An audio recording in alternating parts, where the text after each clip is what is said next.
When my mom, Clara, remarried, I wanted to be happy for her. She had been through so much after the divorce. And Mark, her new husband, seemed like a decent man. He was calm, polite, and genuinely cared for her. I thought this could be a fresh start for all of us. But along with Mark came Lily, his 18-year-old daughter.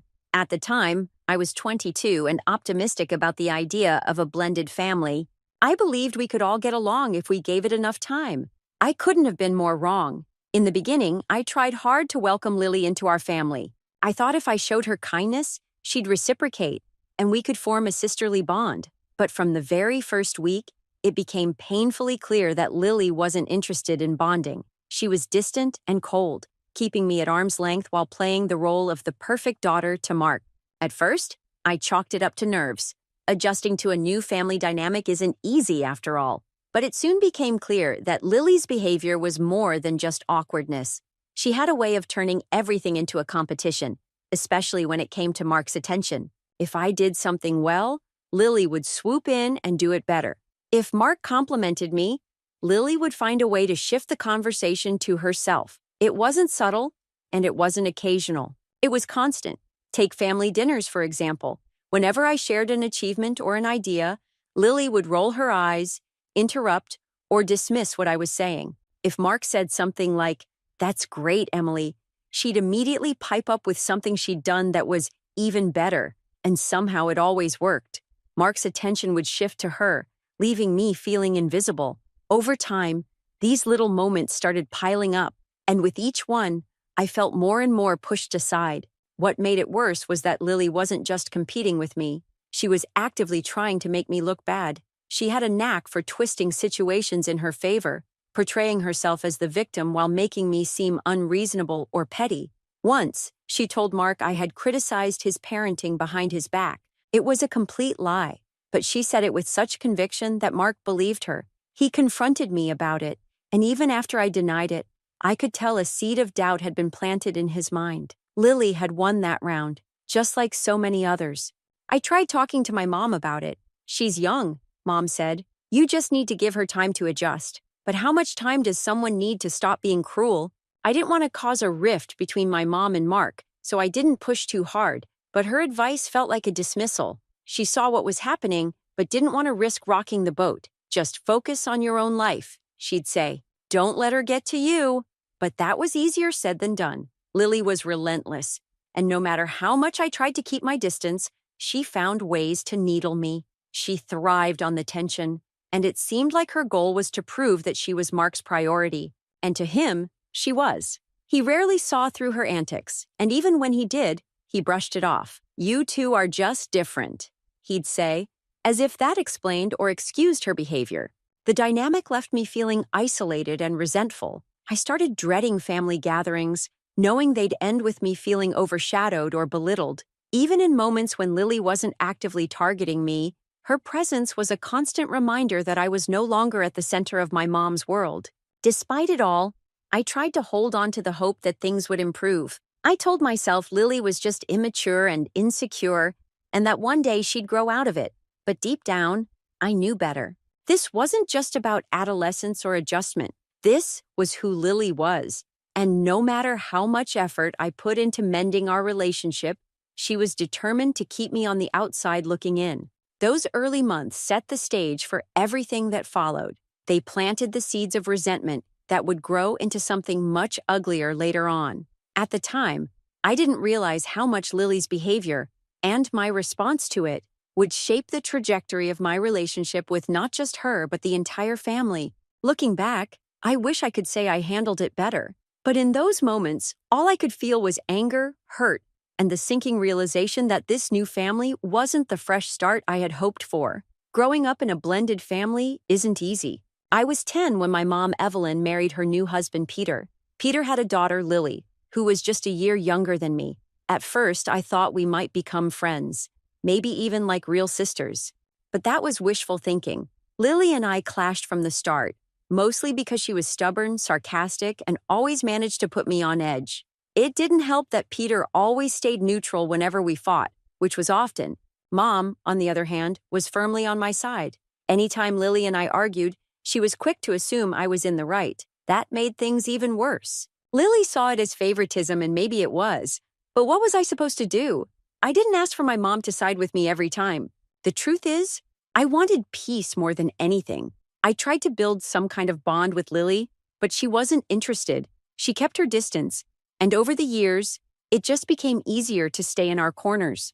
When Lily started dating her boyfriend Caleb, I didn't think much of it. At first, he seemed like a nice enough guy, polite, funny, and clearly smitten with her. I assumed their relationship wouldn't last, as most high school romances don't, but they surprised me. They stayed together through college, and before I knew it, they were announcing their engagement. The announcement wasn't a shock, but it did make me feel something. It wasn't jealousy, exactly, but a kind of unease. Caleb was the kind of guy who turned heads. Tall, athletic, and ridiculously charming, he had the kind of presence that made you feel like the rest of the world faded into the background when he spoke to you. I couldn't help but notice how people reacted to him, including my mom. She once joked that Lily had hit the jackpot, and I couldn't help but agree. Caleb was a catch. And Lily, she was fine, I guess, but not exceptional. At least not compared to him. It was hard not to let that comparison creep into my mind. Caleb was magnetic, while Lily was just Lily. She wasn't unattractive, but she didn't have that same spark. It seemed almost unfair that she'd landed someone like him. Meanwhile, my own dating life was a string of disappointments. Most of the guys I went out with either didn't have their lives together or weren't interested in anything serious. It wasn't for lack of trying. I put myself out there, but nothing ever stuck. Watching Lily and Caleb plan their future together stirred up feelings I didn't want to admit to myself. Resentment, envy, maybe even a little bitterness. Then came the family dinners. Lily and Caleb often joined us, and I noticed little things about the way Caleb treated her. He was attentive, always looking at her like she was the only person in the room. It was sweet, sure, but also kind of nauseating. Mom ate it up, constantly asking about their wedding plans and showering Caleb with praise. It was like he could do no wrong. I'd sit there trying to stay polite while feeling like I was invisible. Caleb barely acknowledged me beyond small talk, but I caught myself wishing he would. One evening, while the family gathered for a casual dinner, Mom made an offhand comment about how lucky Lily was to have Caleb. "You two are just perfect together," she said with a smile. "It's like something out of a movie." I laughed under my breath, maybe a little too loudly. Everyone turned to look at me, and I quickly played it off. "Sorry," I said. Something funny popped into my head, but the damage was done. Lily gave me a look, half confusion, half annoyance. Caleb didn't seem to notice, which made it worse. If he had asked me what was wrong, maybe I could have brushed it off as nothing. Instead, he continued his conversation with Lily, like I wasn't even there. That's when it hit me. I wanted him to notice me. Not in a romantic way, of course, but just notice, acknowledge that I existed. But he never did. He only had eyes for Lily. It was a small moment, but it festered. I started avoiding family gatherings whenever I knew Caleb and Lily would be there. Mom noticed and asked if something was wrong, but I brushed her off. "I've just been busy," I said, and she seemed to accept that. But deep down, I knew I was creating distance for a reason. Seeing them together made me feel small, like I wasn't enough. I didn't want to confront that feeling, so I chose to ignore it. Things came to a head about 6 months before the wedding. Mom called me into the kitchen one afternoon and handed me an invitation. "You're invited, of course," she said with a smile, "but I wanted to give this to you personally." The invitation was beautiful. Handwritten calligraphy, delicate floral designs, the works. It was the kind of invitation you'd expect from a high-end wedding planner, not two people in their mid-20s. Mom seemed genuinely excited, but I couldn't share her enthusiasm. "Are you going?" I asked, keeping my tone neutral. "Of course," Mom said. "Why wouldn't I?" "I don't know," I said, shrugging. "It's just, they've already been together forever. It's not like this is a surprise." Mom gave me a look like she was trying to figure out what I really meant. "Naomi," she said, her voice soft, "you know they're happy, right? That's what matters." I forced a smile and nodded. "Yeah, I know. I'm happy for them." But I wasn't. Not really. And as much as I hated to admit it, part of me wanted their perfect little world to crack, just a little. Not because I wanted to hurt them, but because I wanted to see that they weren't invincible. That maybe, just maybe, Caleb wasn't as perfect as everyone thought he was. As the months passed, the wedding planning ramped up, and it seemed like every conversation in the family revolved around Lily and Caleb's big day. Mom was practically glued to her phone, chatting with Lily about dresses, venues, and caterers. I couldn't escape the endless updates: how the flowers were going to be peonies and roses, how they'd booked a band that everyone swore was amazing, and how they found the perfect vineyard for the ceremony. It was exhausting. I felt like an outsider in my own family. Mom barely talked to me unless it was about the wedding, and Peter was so caught up in playing the doting father of the bride that he didn't notice how invisible I'd become. Even during family dinners, I was just a silent spectator while everyone fawned over Lily and Caleb. It wasn't jealousy, at least that's what I told myself. It was more like frustration, a growing resentment that I couldn't seem to shake. It didn't help that Caleb was still as perfect as ever. He always arrived with a smile, helped set the table without being asked, and even laughed at Peter's awful dad jokes. He was polite to me, of course. Caleb was polite to everyone, but that was all. Just polite. No real conversations. No genuine interest in who I was or what I had going on. It was like I didn't exist outside of being Lily's stepsister. But the thing that really got under my skin was how everyone treated Caleb like he was some sort of prize Lily had won. Mom would gush about how lucky Lily was to have found him, how perfect they were together. It was like no one thought Lily could be great on her own, as if her value came solely from being with a guy like Caleb. It wasn't fair, not to her and not to me. The closer the wedding got, the harder it was to keep my feelings bottled up. And then, one evening, everything shifted. I was out running errands when I saw Caleb sitting at a small cafe downtown. He wasn't alone. Across the table sat a woman I didn't recognize, someone pretty and stylish with long dark hair and a confident smile. They were leaning in close, their heads almost touching as they talked. For a moment, I froze. My stomach twisted into knots as I watched them laugh together, their body language unmistakably comfortable. I felt a surge of adrenaline, followed quickly by guilt. I didn't want to jump to conclusions, but the scene in front of me looked intimate, too intimate. I thought about walking over to say hi, to make my presence known, but something held me back. Instead, I pulled out my phone and snapped a quick photo, my hands shaking as I did it. What was I supposed to do with this? Confront Caleb? Show the picture to Lily? Tell Mom? A dozen scenarios played out in my head, each more dramatic than the last. I didn't know if what I'd seen was innocent or something more, but the idea of Caleb betraying Lily made my blood boil. Not because I was protecting Lily, but because it proved that Caleb wasn't perfect. He wasn't the flawless golden boy everyone believed him to be. That night, I couldn't sleep. The image of Caleb and the woman at the cafe replayed in my mind over and over. I kept questioning myself. Was I overreacting? Was there a logical explanation for what I saw? Or was I just looking for an excuse to justify my own resentment? The next day, I decided to test the waters. During dinner, I casually mentioned seeing Caleb in town. I didn't know he worked near downtown, I said, trying to sound nonchalant. Lily looked up, her expression curious. He doesn't, she said. Why? Oh, I just thought I saw him there yesterday, I replied. He was with someone, but I guess it could have been a coworker or something. Lily didn't seem fazed, which only made me feel worse. She trusted him completely, and here I was, planting seeds of doubt for no reason other than my own insecurities. Still, I couldn't shake the feeling that something about the situation wasn't right.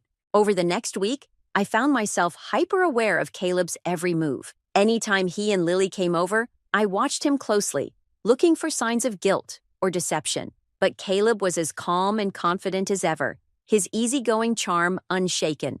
It only made me more suspicious. How could he be so relaxed if he had something to hide? Finally, I decided to tell Mom. I waited until we were alone in the kitchen, away from Lily and Peter, and showed her the photo I'd taken. I don't want to cause drama, I said, but I thought you should know about this. It seems weird. Mom studied the photo, her brow furrowed. It's probably nothing, she said after a moment. Caleb has a lot of friends. This could just be one of them. But what if it's not? I pressed. Shouldn't we at least ask him about it? Mom sighed, setting the phone down on the counter. Naomi, I understand your concern, but this isn't our place. Lily and Caleb are adults. If there's a problem, they'll figure it out. Her dismissive tone stung, but I didn't argue. Mom had made up her mind, and I knew better than to push. Still, the photo weighed on me. I couldn't just let it go, not when there was a chance Caleb might hurt Lily. No matter how complicated my feelings toward her were, I didn't want to see her heartbroken. A few days later, an idea came to me. A way to address the situation without involving Mom or Lily. I decided to confront Caleb directly. If he had nothing to hide, then he'd have no reason to lie. But if he did, I wanted to be the one to catch him. The day of the wedding arrived, and I couldn't stop the knot of bitterness twisting in my stomach.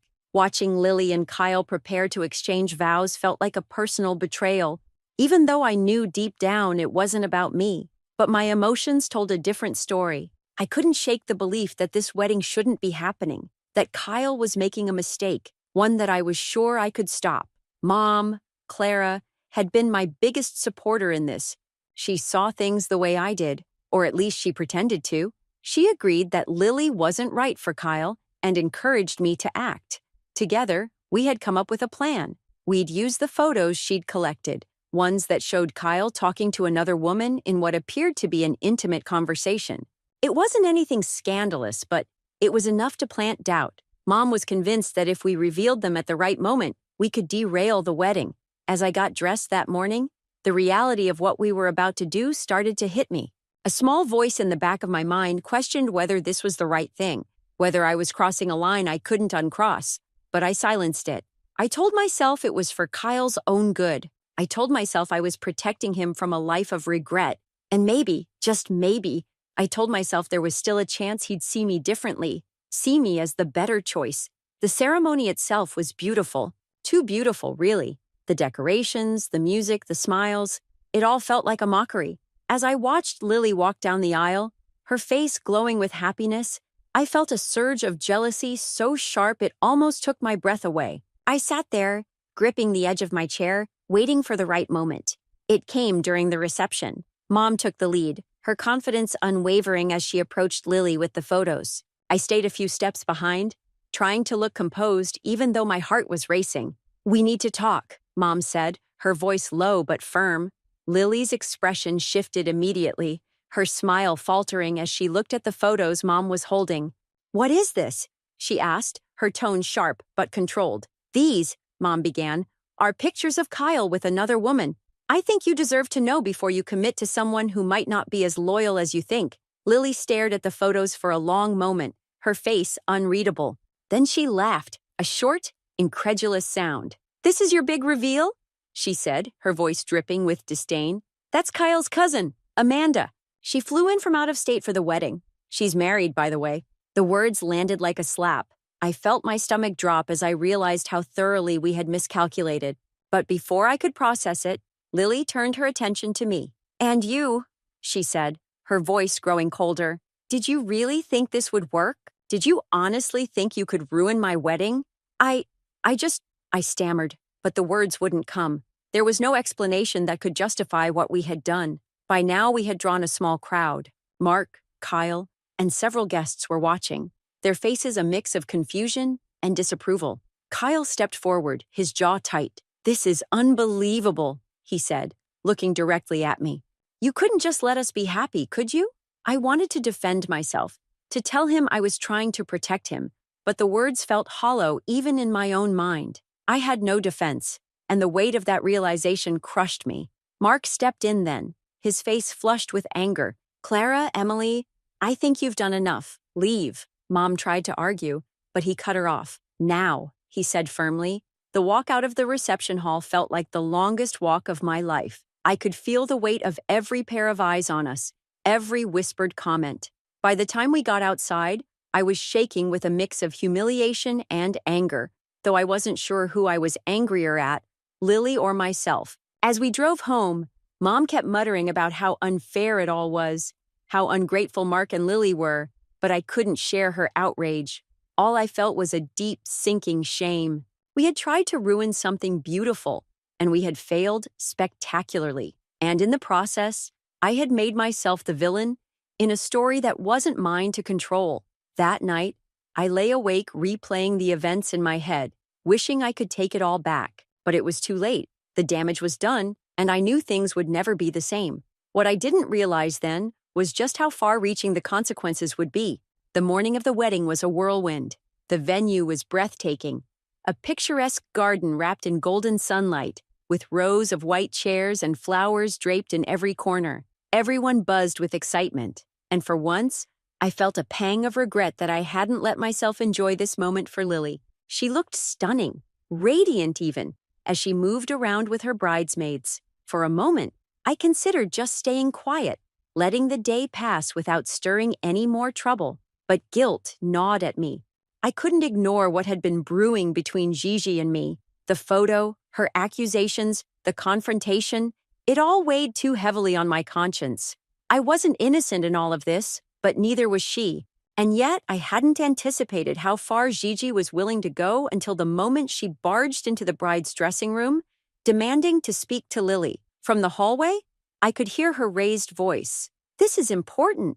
I'm trying to save her from making the biggest mistake of her life." My stomach churned as I moved closer, catching snatches of her tirade. My name came up more than once, and I knew she was spinning her version of the truth. I hesitated outside the door, unsure of whether to step in or retreat. Inside, Lily's voice was firm. "Gigi, not today. Whatever this is, it can wait. I don't need drama right now."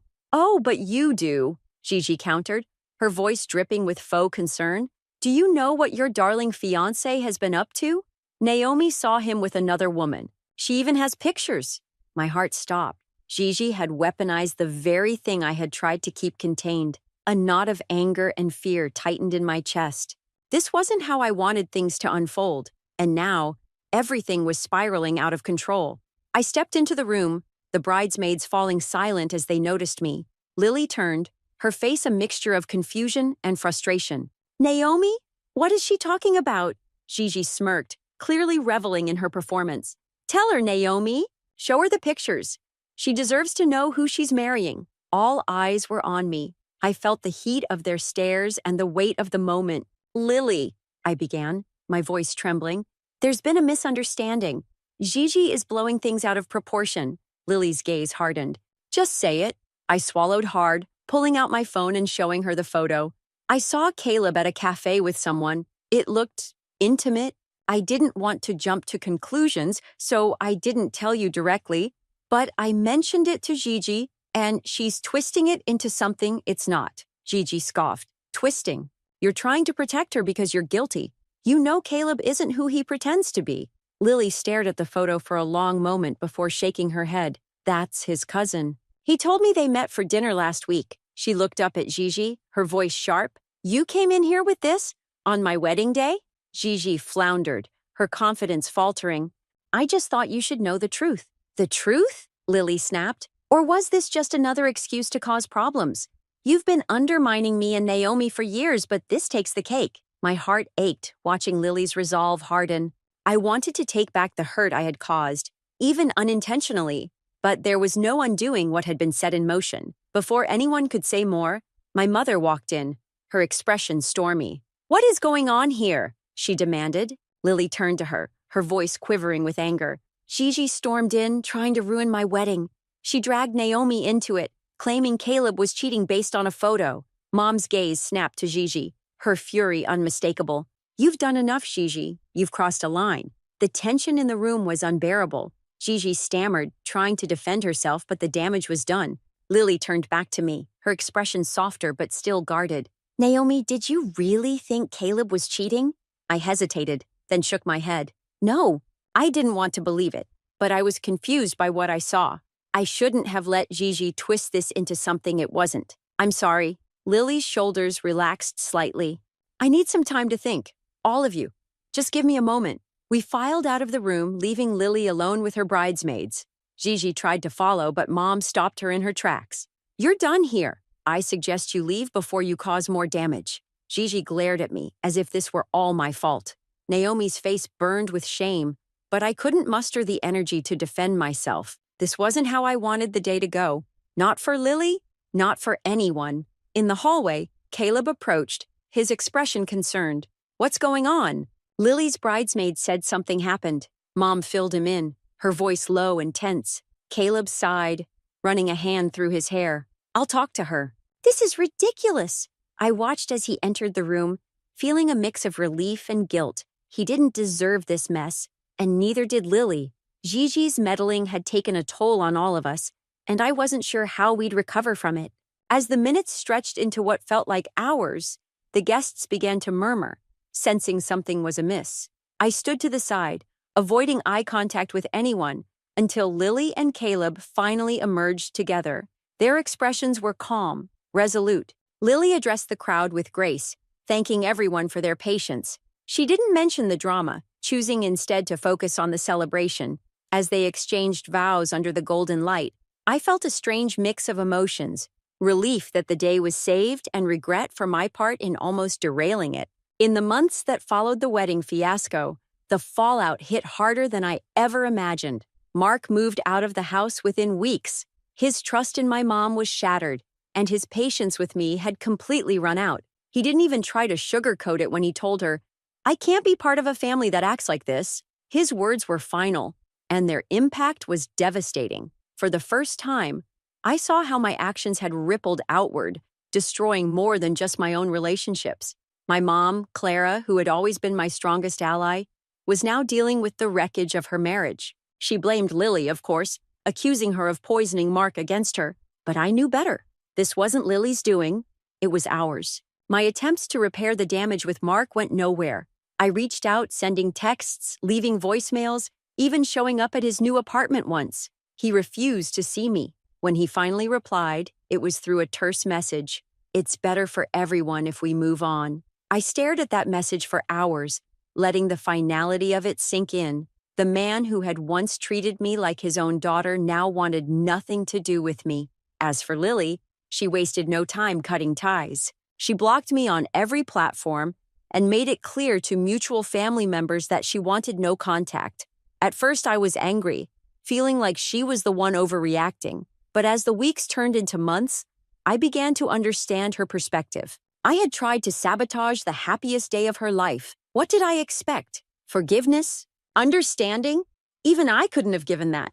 Kyle, too, was a lost cause. He stayed firmly by Lily's side, as he should have. I never saw him again after the wedding, but I heard through family friends that he and Lily were thriving, still deeply in love and building a life together. The bitterness I felt toward them slowly morphed into something else. Regret. Regret that I had let jealousy and resentment cloud my judgment to the point where I couldn't see how wrong I was. Mom and I became pariahs in the family. Invitations to gatherings stopped coming. Phone calls went unanswered. Even the relatives who had once been close to us didn't want to be caught in the middle of the drama we had created. We spent holidays alone, sitting in a house that felt emptier with each passing day. Mom refused to accept the blame for what happened. She held on to her narrative that Lily had manipulated everyone, turning them against us. "We were just trying to protect Kyle," she'd say, as if that justified everything. But I couldn't share her delusion anymore. I saw the truth clearly now. We had been selfish, vindictive, and wrong, and we were paying the price. The hardest part wasn't the isolation. It was the realization that I had done this to myself. For years, I had let my insecurities and jealousy fester, turning Lily into the enemy when she had done nothing to deserve it. I thought I was fighting for fairness, for recognition, for a place in my family, but in reality, I was fighting a battle I had created, and in the end, I was the only one who lost. There were moments, late at night, when I'd think about what I'd say to Lily if I ever got the chance. I'd imagine apologizing, telling her how sorry I was for everything I'd done. But deep down, I knew it wouldn't matter. Some bridges can't be rebuilt, no matter how genuine the apology. I started seeing a therapist a few months after the wedding. It wasn't an easy decision, but I knew I needed to do something to break the cycle I had created for myself. Through those sessions, I began to unpack the years of resentment I had carried, not just toward Lily, but toward myself. It wasn't a quick fix, and it didn't make the consequences go away, but it was a start. Now, I live a quieter life. Mom and I still talk, but our relationship has changed. I can't share her bitterness anymore, and she can't understand why I've chosen to let go of mine. We're still isolated from the family, still left out of the celebrations and milestones, but I've stopped trying to force my way back in. I know now that forgiveness, if it ever comes, has to happen on their terms, not mine. I don't expect a happy ending. I don't expect Lily or Kyle or Mark to welcome me back with open arms. I've come to accept that some mistakes leave scars too deep to heal. But I also know that I can't keep living in the shadow of my failures. All I can do is learn from them, try to be better, and hope that someday I'll find a way to move forward. Until then, I live with the consequences of my actions and the lessons they've taught me. And if nothing else, I've learned this. Jealousy and bitterness only destroy the person who carries them. Letting go doesn't fix the past, but it does make room for a future. And that's something I'm finally ready to face. Story 2. Just 2 weeks before my new wedding, 6 years later, my ex, who slept with my stepbrother, reached out to me. There was always going to be revenge. Hello everyone, I need your help before we delve into today's video. One of the best ways you could help us is via subscription. We have seen the channel is losing some momentum. It's simple, free, and it keeps us always producing fantastic material for you. Your helping hand means the world. Let us keep this channel expanding together. Thank you greatly. Let us therefore begin the video. Good Reddit. Logan here is a 30-year-old male Houston, Texas resident. I have a story I have been waiting on for years, but given all that has happened lately, I felt it was appropriate to share. My life collapsed in the worst manner 6 years ago. Looking back now, I too missed a lot of indicators. I will begin right at the beginning. I was paying Amy some attention. After 7 years of dating, I honestly considered her to be my lifetime mate. We got together 17 years ago. Everyone loved her for her smart, sweet, and always smiling nature. I began to work in building. I had my own contracting company by the time I was just 23. And Amy and I shared a house while she was starting her nursing school. Until she discovered what she wanted, she had been postponing her studies and working several jobs. We seemed to be creating this lovely, steady life. Amy was much loved by my family. Her treatment by my stepmother reflected that of a daughter she never had. My dad would joke about my great fortune in having her all the time. She melted into my life, and I adored that. We followed our routines, our small customs, and even though we were not wealthy, we were content. At least, I felt we were. Let me now mention Kevin, my stepbrother. Kevin's 2 years below me have never truly fit us. When I was 12, my dad wed Kevin's mother. Kevin also made it abundantly evident from the first day he wasn't excited about the whole mixed family concept. Always pushing limits, getting into arguments at school, and generally complicating everyone's life, he was the traditional troublemaker. I have always leaned more towards the play-it-safe approach. I avoided drama by working hard and keeping my head down. Kevin, on the other hand, found great delight in it. He was the kind of man who would pick a battle merely to prove he could prevail, and should he fail, he would find a means to make everyone unhappy nevertheless. I simply stopped seeing Kevin's pranks as we grew older. Though he didn't, I assumed he would grow out of it. He continued to run afoul of rules, DUIs, job hopping, and intermittent arguments with family members. It wore me out. Still, I never imagined he would meaningfully meddle in my life. Kevin was, after all. He took no great care about anything. But things changed when I became serious with Amy. Kevin, who had hardly noticed her previously, started to get somewhat fascinated with her. It first appeared to be innocuous. He would make outrageous remarks like, "Man, Logan, you got the jackpot," crack jokes, praise her, and cook when we had family dinners. I assumed he was merely acting politely for once. Looking back now, I see it wasn't only polite friendliness, it was something totally different. Kevin started hanging about more over time. Unannounced, he would visit our house, claiming to be bored or in the neighborhood. He would spend hours making himself at home on our couch while Amy and I watched a movie or prepared dinner. Since I trusted Amy totally at the time, I gave it little thought. We had been together for practically 10 years, so I never had any cause to question her. Still, there were small details and subdued actions. I ignored it till much later. Like Kevin would always find a way to steer talks back to himself whenever Amy was there, or how he would try to wow her with tales of the wild things he had done. Though his life was essentially a shambles, he would act like a big-shot rebel. Amy would giggle at his tales, and to be honest, I first didn't mind. She was merely being polite, right? Kevin, though, began straying from convention. He would joke inappropriately about how I would be next in line should Logan ever goof up. Though I would dismiss it, deep down it bothered me. One evening in particular comes out as noteworthy. Kevin showed up unwelcome while Amy and I were having a little dinner for my parents. Talking about some wild vacation he'd had to Vegas, he monopolized Amy's attention all evening. I brushed it off even though I recall being irritated. Later, Amy and I joked about it with her remarking, "Your brother's lot." Not only was his behavior towards Amy different, though, Kevin seemed to be resentful of me in a way that grew clearer with time. He would disparage my company, saying things like, "Must be wonderful to sit in an office while other people do the actual work." Alternatively, he would make fun of my relationship and question, "How does a guy like you keep a girl like her interested?" I always dismissed it since I didn't want Kevin to feel the gratification of knowing he offended me. In retrospect, though, it was obvious he envied my company, my marriage, and the way our family valued me. All seemed to eat at him, not even my parents noted it. Kevin's behavior seems odd, so my stepmom once drew me away after a family get-together. "You have to keep an eye on him." She seemed overreacting, in my opinion. Kevin was only acting like Kevin, after all. I had no idea his bitterness ran so deep. The months before my engagement were a whirlwind. Years of marriage had been discussed between Amy and me. When I eventually proposed, she was ecstatic. We got straight on our preparations. Places, guest lists, everything. Kevin seemed to be helpful, and my parents were delighted. He shook me and gave me an odd smile that I now know to be utterly phony. Looking back, Kevin most certainly despised that moment more than anything else. He was not the sort of person who could find delight for another person. Still, for me, it was the happiest I had ever been. My life seemed to be at last gathering together.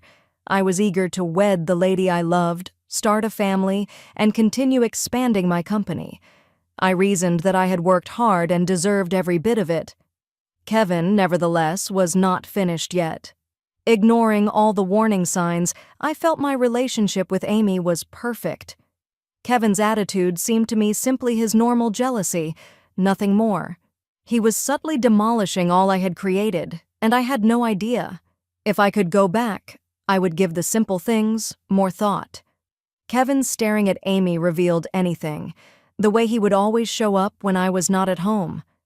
Amy tended to defend him rather too quickly whenever I pointed out his behavior. But with hindsight, 2020 is here. I saw no cracks developing at the time. Amy and I seemed to me to be indelible. Kevin seemed to me to be simply acting out of his irritable, small personality. I believed everything was good, I erred. That wasn't good, and everything was just going to fall apart in due course. Our wedding is less than 24 hours away. Everything was scheduled down to the last element. Floral displays, seating guides, even the terrible appetizers. Months of work on this had been in progress. It was more than a wedding. It marked the end of around 10 years of being almost together. Amy had advised the night before the wedding to keep us in different hotels. She claimed that this was custom, something about steering clear of misfortune. She was adamant about the entire superstition thing, whereas I wasn't very into it. She presented it as romantic, since the excitement of seeing each other at the altar would be well worth it. I thus reserved a suite at a neighboring hotel and intended to hang out with my groomsmen late into the evening. The evening began out perfectly. We discussed how tomorrow would be the big day, laughed, and had some dinner. Though certainly worried, I was in a decent state. You are that kind of apprehensive, thrilled about what is ahead. I just laughed, thinking about how true my friend Trevor was at one point when he made some cheesy toast about how lucky I was to have found the one. For me, Amy was the person. Alternatively, I thought. At about 10 o'clock, I discovered I had overlooked something crucial related to my wedding vows. I had penned them on some lovely stationery. Earlier that day, Amy had selected things to pack inside her luggage. Of course I forgot. My intention was to move them to the elegant little booklet she had acquired for the wedding. She didn't answer when I texted her. Not a major concern. Knowing how much tomorrow mattered to her, I reasoned she would most likely have fallen asleep early. Amy was the planner, the one who made sure everything went exactly. I thought I would swing by her hotel, choose the vows, and be back in no time. The front desk agent at her hotel looked a bit reluctant to provide her room number when I arrived. I clarified that I merely needed to choose anything from her room. I was her fiancé. The man finally handed me the key to room 3808, and I hurried off, considering how amusing it would be to tell Amy about my little late-night mission. Still, everything stopped when I opened the door. I find it difficult to fully describe what it felt like at that instant. My brain seemed unable to comprehend what I was witnessing. There they were, on the bed, Amy and Kevin wrapped up in one another. Though the room was only dimly lighted, I could see what was happening without strong lights. They were not merely sitting there uncomfortably, caught in an unusual circumstance. They were giggling like it were some sort of comedy, totally gassing. I considered, momentarily, if I was in the wrong room. Though perhaps the clerk made mistakes. No. In less than 24 hours, there was Amy, the woman I was meant to marry, knotted with my brother in tow. Amy's face went pale as soon as she spotted me. She stopped like a deer under lights. Her mouth expanded and shut as though she wanted to say something but couldn't come up with the words. Kevin, though, did not seem particularly contrite. Indeed, he grinned. He had this arrogant look I wouldn't find on his face, as he seemed to be pleased with what he had done. In my life, I don't think I have despised someone more than I did in that one instant. Amy at last found her voice. She stammered, trying to hide herself with the blanket. "It's not what it looks like. Not what one would find. You're kidding me here." I replied nothing. I couldn't. My thoughts were flying. I knew I would lose it if I stayed in that room anymore. My chest felt as though it may burst. I turned around, then slammed the door behind me and left. Not really sure how I returned to my hotel. I must have driven, but it all gets mixed. I was trembling my hands, my legs, even my jaw by the time I arrived to find my room, like my whole body was rejecting what I had seen. Trying to make sense of everything, I perched on the edge of the bed, staring at the floor. This was Kevin, my stepbrother, and Amy, the lady I expected to spend my lifetime with. Given all the people on the planet, why him? Before I looked at my phone at last, I sat there not sure how long. Amy already missed a couple of calls and sent a string of SMS. Not even I could get myself to read them all.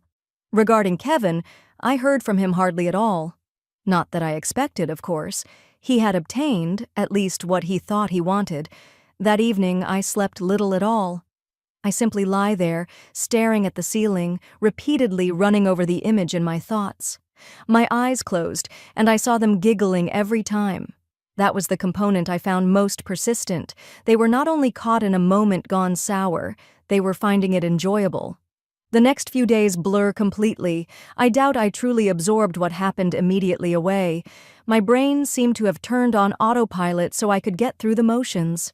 Canceling the wedding first had to be done. You understand the amount of work involved in organizing a wedding if you have ever done one. Months of hiring vendors, creating seating charts, and verifying with guests are gone in one evening. I began calling each of the merchants we had recruited one at a time after compiling a list of them. Though I could sense some were annoyed, most of them were sympathetic. The venue crew remarked something like, "Well, you're not getting your deposit returned." As though that was the largest loss I could be handling, I never even got an argument. I told them to call off all activities. At that moment, if it meant I could stop thinking about the wedding, I would have burnt money. I had to then inform the guests. It was such a comfort when my stepmother volunteered to take care of it. She phoned every member of the family while my dad attended to a few of the out-of-town guests who had already arrived. Everybody wanted to know the reason. I advised my parents to simply state that personal reasons called off the event. But as families are, you know, nothing remains quiet for very long. Most people knew the narrative before the end of the week. Along the way, the specifics certainly grew overdone. Small-town rumors follow this pattern. I did not really care, though. Let folks talk. Kevin and Amy deserved whatever assessment was thrown their way. Speaking of Kevin, my stepmother let loose. When I told her what occurred, she lost it. She hung up on me so furious, not because of anything I've done, but rather since she couldn't understand that her own kid could act in such a repulsive manner. She feared this might sour her connection with Dad. One of those people that strives to see the good in everyone is my stepmother, yet she couldn't pardon this either. She called Kevin not to trouble showing his presence around the family anymore, a day or two after the wedding was scheduled to take place. My dad hardly spoke to him either. He merely told my stepmother I had nothing to say to him, and that was that. 2 weeks later, Kevin started heading for Miami. I suppose he decided it would be simpler to start over somewhere else than cope with the aftermath right here. Excellent riddance. Then Amy arrived. God, from her, where should I even begin? She first started texting me, urging me to talk to her. Logan, one of them replied, was a mistake. Not sure what passed over me. I adore you. Another one reads here. Kindly let me clarify. Indicate what? That the evening before our wedding, you chose to hook up with my stepbrother. She could say nothing that would make things right, not even opened most of her messages. I simply blocked hers, blocking her, but did not stop her. Amy began corresponding with me by email instead. She then experimented with phoning from unidentified numbers. Every time I blocked one, she would discover another route forward. I was dreading every alert on my phone at one point, looking, wondering if it was her once more. I still find one voicemail she left hanging about. She was crying and expressing her regret for what had happened, as well as her still wish to wed me. She kept saying, "Logan, I made a mistake. I messed up and got afraid. Please do not toss all we have created." I ought to have felt something when I heard her scream. Envy, emotion, sadness, possibly even pity. I felt nothing, though.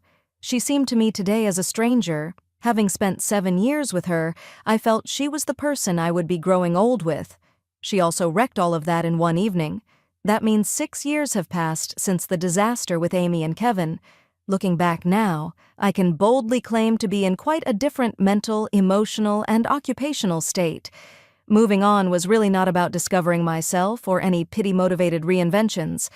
Running away, I packed nothing from my life. I left Houston since my personal goals called for more. I kept quiet about where I moved for some time. I didn't want to risk Amy showing up at my door, pleading for still another opportunity. She would try, though I knew. I knew I had been too comfortable when everything collapsed. Though I wasn't pushing myself, my contracting company was operating profitably. I chose to grow, and Dallas looked ideal for that kind of development.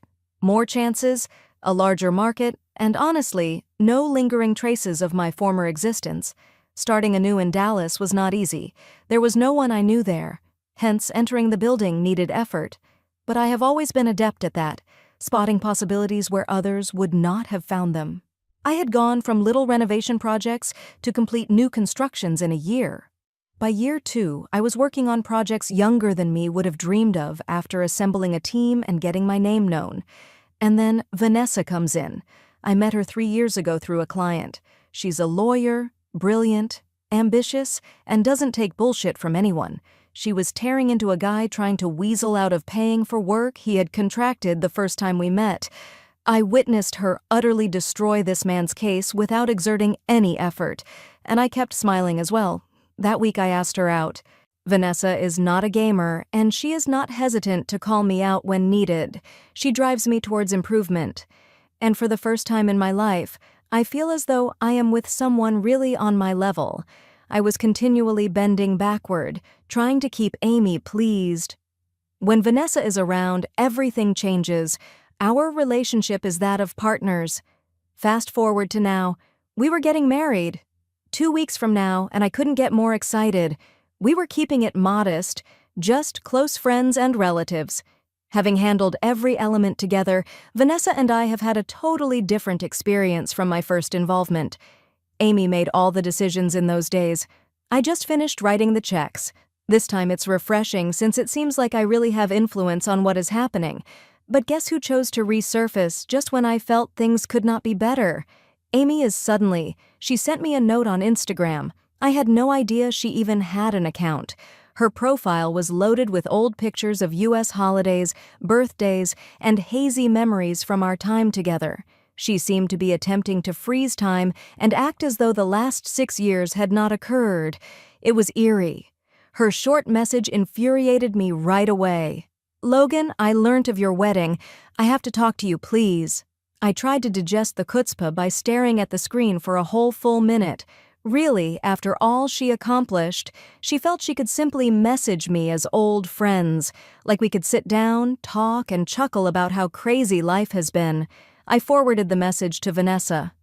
"You're not actually thinking about answering," she replied after reading it and looking up at me. I admitted to her I hadn't decided yet. I messaged Amy back off the next day. "You wish what?" I inquired. Her reply came practically right away. "Logan, I have to meet with you personally. Please, one chat only." Crucially, I messaged her back as well. Agreeing to meet, she answered really quickly, like she was just waiting by her phone. "Logan, thanks. You won't regret this too," she said, then sent a series of texts expressing her need to make things right and her missing me. Correction of things is vital. She couldn't control 7 years to be faithful. She suddenly wanted to straighten things, though. Now. All right. I wasn't purchasing anything she was offering either. Vanessa and I developed a strategy. I was not meeting Amy alone either. Vanessa was not just encouraging. She understood all about my background with Amy. What we were about to do thrilled her much. One of the qualities about her I enjoy. She does not perch on the sidelines. She is right there, guiding our handling of business through thick times. Not some fancy, intimate restaurant where she might act like this, but a laid-back venue where I could control the environment. I told Amy we would meet at a nearby pub. Something VIP, I set up a secluded space in the rear, and told the barman what we were intending. He was more than glad to participate, mostly since he found it funny. Putting together the crew came next. Trevor, Alex, Marcus, and my groomsmen were more than willing assistants. They were just as annoyed at Amy as I was when I presented the idea. They have known me forever. The opportunity to be part of it grabbed them. We started to compile the props. We first had congrats after ordering a phony wedding cake online. Kevin and Amy scribbled on it with brilliant red icing. We then produced phony wedding invitations with their names. Though it seems like much, I know it was inexpensive and messy. Nevertheless, the component of resistance was that I was dying to see her reaction by the time everything was ready. About 20 minutes early, Vanessa and the boys drove me to the bar for the meeting. The barman arranged everything in the corner designated for privacy, the cake and the phony invites. We even had a speaker set to play back Kevin's laughing on a recording. It felt appropriate given the circumstances since it was all so silly and overblown. Amy arrived just on schedule and looked exactly like Nines.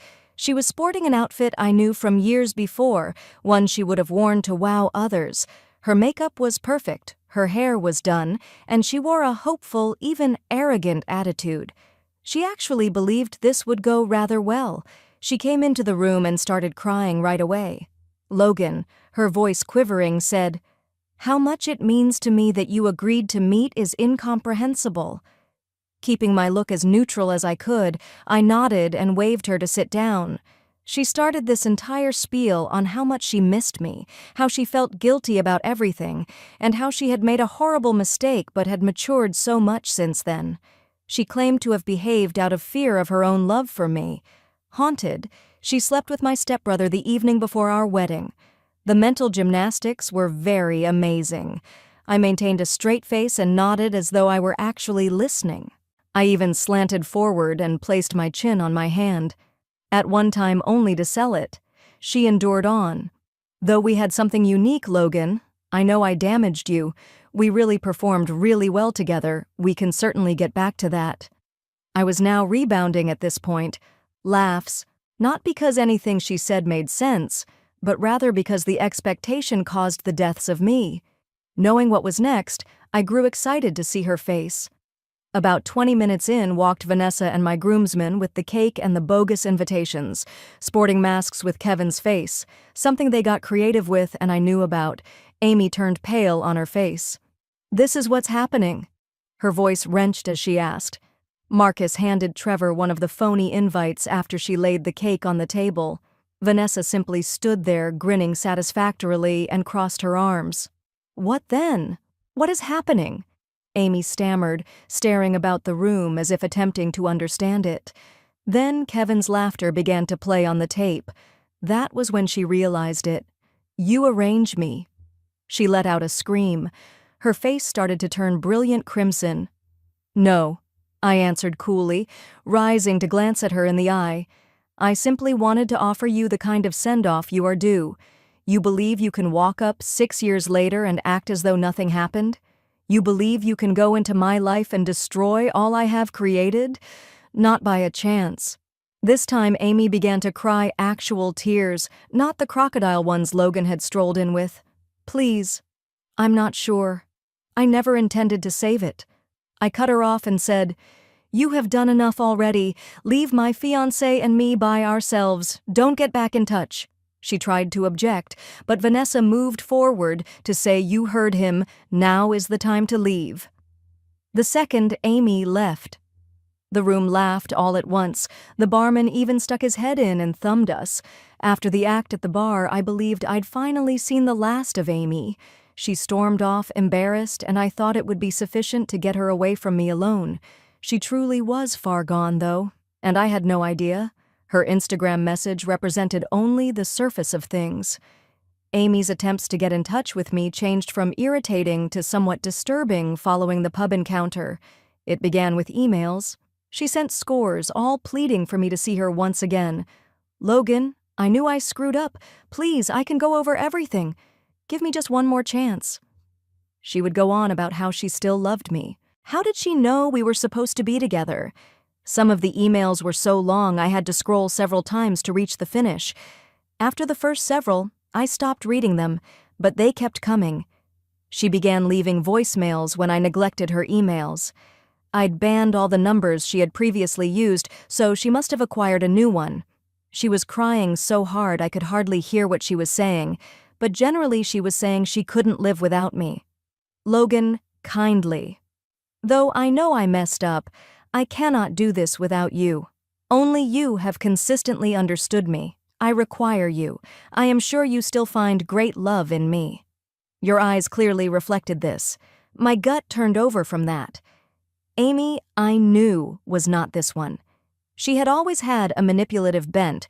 Sure, but just now she sounded desperate in a way that was inappropriate. She began to show up then. That first time, it happened in my workplace. She moved in as though she owned the property. Noting her need to see me right away, my receptionist asked. When my receptionist informed her I was not available, Amy stayed put instead of leaving. She spent more than an hour in the waiting room, sobbing and murmuring to herself about how she only needed to chat with me. Security had to accompany her eventually out. A few days later, she showed up at my flat. She stood outside my door for what seemed like endless years, calling my name and pounding on it. That time, Vanessa was the one phoning the cops. Amy left a letter posted to the door before they showed up there. It was a long, disorganized letter on her inability to let me go and her waiting as long as it takes for me to pardon her. From there, it became worse. She had placed a box on my doorstep when I returned home one evening. Inside was a lot of arbitrary items from our former life together, movie ticket stubs, and even an old hoodie of mine I hadn't seen in years. Also included a letter stating I kept all of this since I knew we would eventually find each other. "Kindly do not throw it away." Vanessa screamed. Though I told her it wasn't worth it, she wanted to face Amy. I instead gave Amy's parents a call. Her mother answered, and the second I spoke Amy's name, she sighed heavily. "Logan, we apologize greatly. She reported not feeling well. She won't listen to us even though we have been trying to get her aid." At that point, they informed me about her Lyrica addiction, a pain reliever she had been hooked on for years. Although I had never heard of it before, her mother described how it began following a nursing job injury. She originally took it for the discomfort, but it soon got out of control. Her addiction had lost her everything: her work, her friendships, her independence, and now it drove her to cling to me, believing that getting back together would somehow save her life. I started to feel sorry for her. I did indeed. Still, pity is merely a tool. At the end of the day, I had to defend Vanessa and me. Amy crossed the line 1 week later. The last time. She arrived up at my folks' house. She had not seen them in years, and she suddenly showed up at their front door crying and begging for them to speak with me on her behalf. My mother phoned me enraged. "Logan, you have to handle this. She is dragging us into her not feeling, just now." I realized then I couldn't simply ignore her going forward. Vanessa and I visited the court the following day to seek a restraining order. Though the choice was not simple, it was the only one left. Amy continued to try to contact out even with the restraining order. She established phony social media profiles and emailed from random addresses. Every time I reported it and blocked her, her parents then intervened at last. I haven't heard from her since they sent her into an inpatient recovery center. Once her dad called to apologize for everything and to let me know she was receiving the required assistance. "Logan, while we are doing all we can, the road is lengthy," he replied. Her parents' forward changes, even though I no longer ask for them. She is still in rehab, by what I have heard, and progressing. Although I have separated myself from the matter totally, I hope she finds peace. I need to investigate. Though some of you would object to what I did at the bar, you have to realize it was little compared to the damage she wreaked years ago.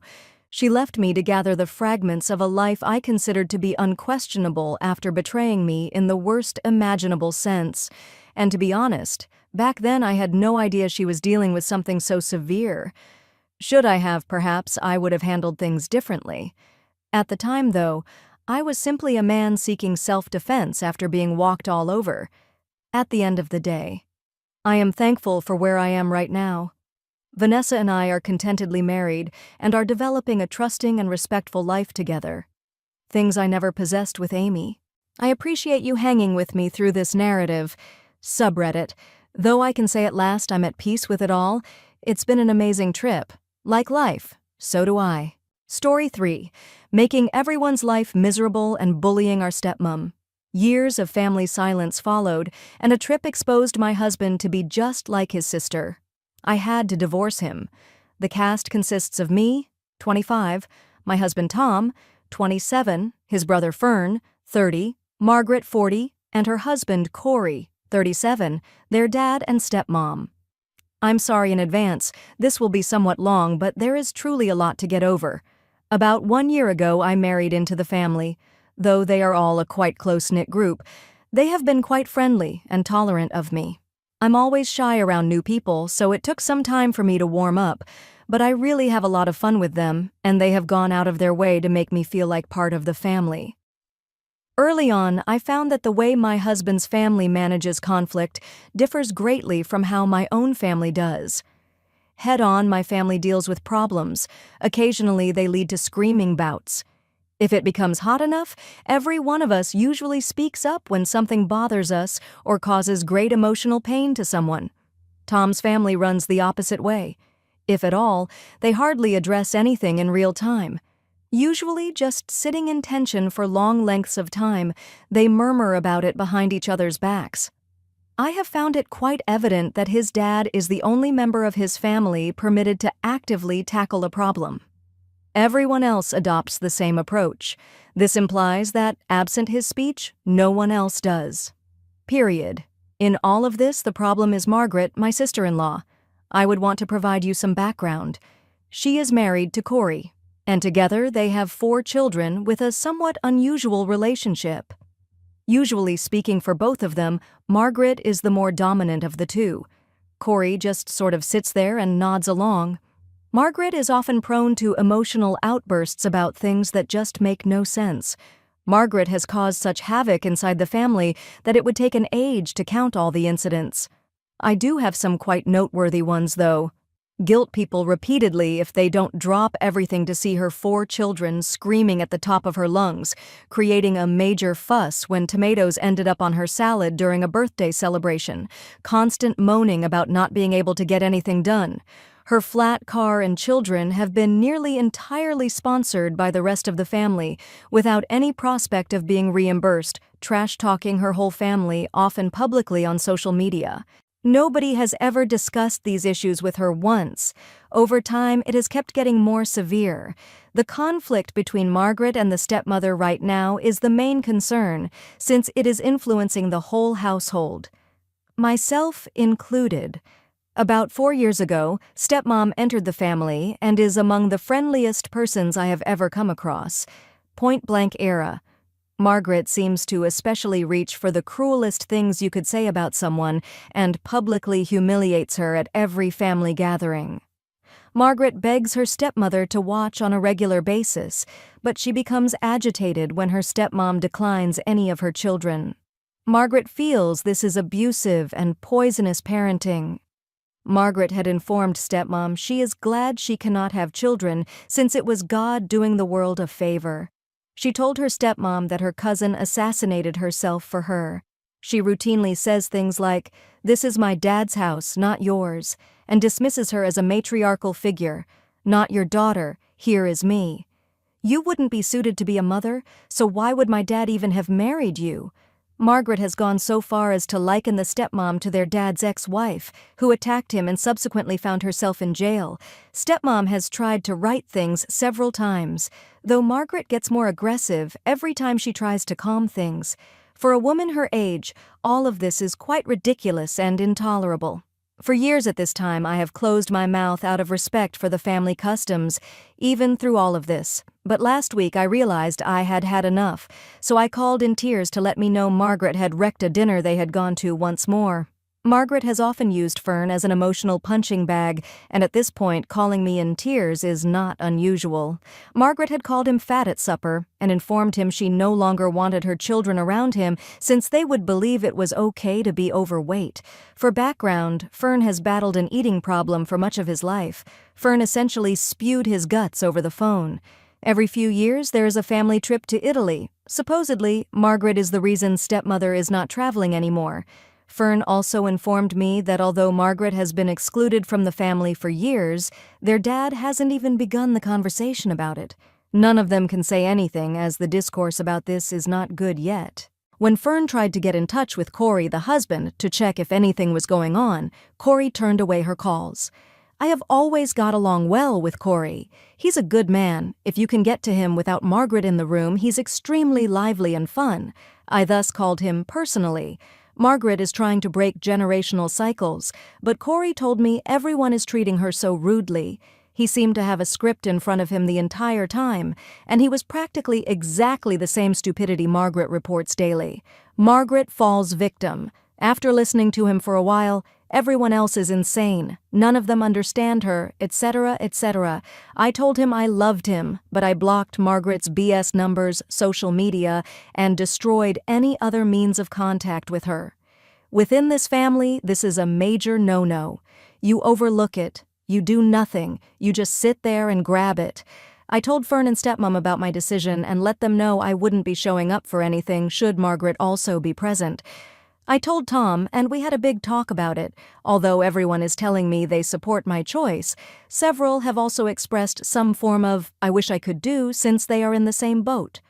The reaction that follows from all of this is that Margaret is much worse at events now, even though I am keeping ties to the rest of the family. Though I don't have to see it, I hear about it all the time, and I'm beginning to question if I made the right choice. Though I wanted to avoid making it worse for anyone, I simply couldn't watch it unfold without personally escalating things. I decided to back off after all of this, as it was getting to the point where I felt so suppressed that I feared I might attack her out of irritation. The family still don't say anything to her. My husband informed me they all have a part to do, but I also somewhat insult his dad by doing this. Am I the jerky? I never expected this before I delivered the most recent news. You folks asked a lot of questions. Though I tried to respond to you all personally, here is extra background. Tom is the only one in the dynamic who hardly interacts with Margaret. This occurred really soon after I started to show presence, when I ground my foot over an incredibly ludicrous situation. Margaret had accused him of trying to dispose of her youngest after we loaned her an odorless carpet cleaner. I burn sage on a regular basis. She was dead serious about it and did not let up. She was like, "Yeah, great to know you have no respect for human life," before I had to sit him down and explain to him that this is the most ridiculous take ever. He broke down in tears for over a week. How exactly is sage going to harm a child? You understand then the nature of nuts. Let her steamroll you, not like this. He went, Elsie, really soon after that. Fern has a rather soft heart. Growing up, Fern received the worst from their bio mum, as revealed to me. It makes him particularly sensitive to Margaret's guilt trips and manipulation. When they were young, they were really close. Occasionally, Fern feels that his life would be meaningless without Margaret. It drives him much in both directions. Losing Margaret makes him terribly sad. He suffers much and usually finds himself in a somewhat dark place while around her. He is finding difficulty with it. We still get together often and share a quite tight friendship. Generally speaking, Corey is a great, pleasant, nice, soft-spoken man who is also quite hilarious. He just changes gears when Margaret is here. The rest of the family has labeled this as anxiety. I simply cut him off because of Margaret's exploitation of him for information gathering and drama dissemination. Though I realize how terrifying it must be for him to even consider standing up to her, he deserves better. Margaret has yet to actually follow through with this, and honestly only uses it as a form of control because of how successful it has been. Margaret routinely threatens to take the kids away from someone over something as little as not pouring her a glass of water once, roughly twice a month, like a Hail Mary pass.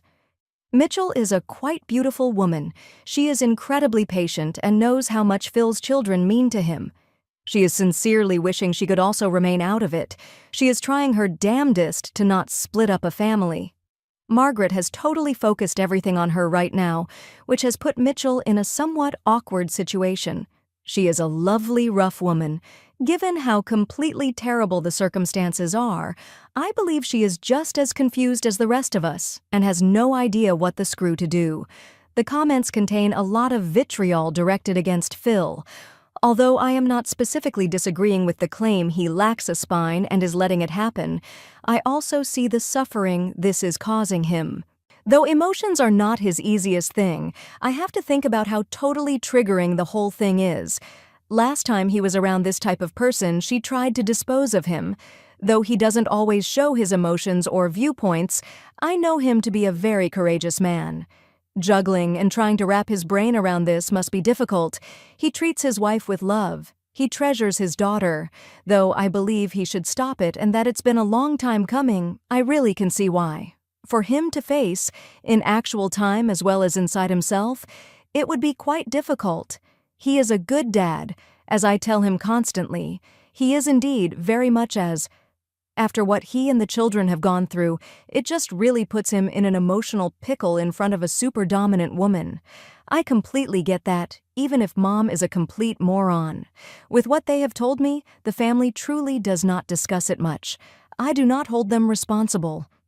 Bio Mom told the children often that she hated them and wished they had never been born. She got her way with other relatives, using them as ammo. She routinely turned life into a competition between the three daughters, two more people I have never met and occasionally used violence with. They are not in the photo either. Regular conflicts between Fern and Bio Mom stemmed from. Because of the abuse in the surroundings, Fern tried self-harm multiple times, really early in life. His eating problems also started since Bio Mom would routinely describe him as an unattractive, useless waste of space. Tom told me he made every effort to keep out of the path, but even he was not safe from the turmoil. Yes, she also routinely attacked Phil and finally went to jail for an assassination. Tom cut contact somewhat soon after that, followed Margaret and Phil. The only one attempting to keep a relationship was Fern. For more than 10 years, the whole family has been totally NC with the original mother and the other two girls. Now let me provide the revision. Last night I chatted with Tom once more about this entire matter. I told him I wasn't going to show him until things cooled down with the family, but I stated I posted on Reddit about this. He handled that rather coolly. I am still greatly perplexed about how all of this came to the extent that it has. Thus, I asked him some clarifying questions. Although everyone knows Dad is the head of the family, he informed me nobody is particularly waiting for him to say something. Therefore, the NC thing wouldn't work unless Phil chose to follow suit as well.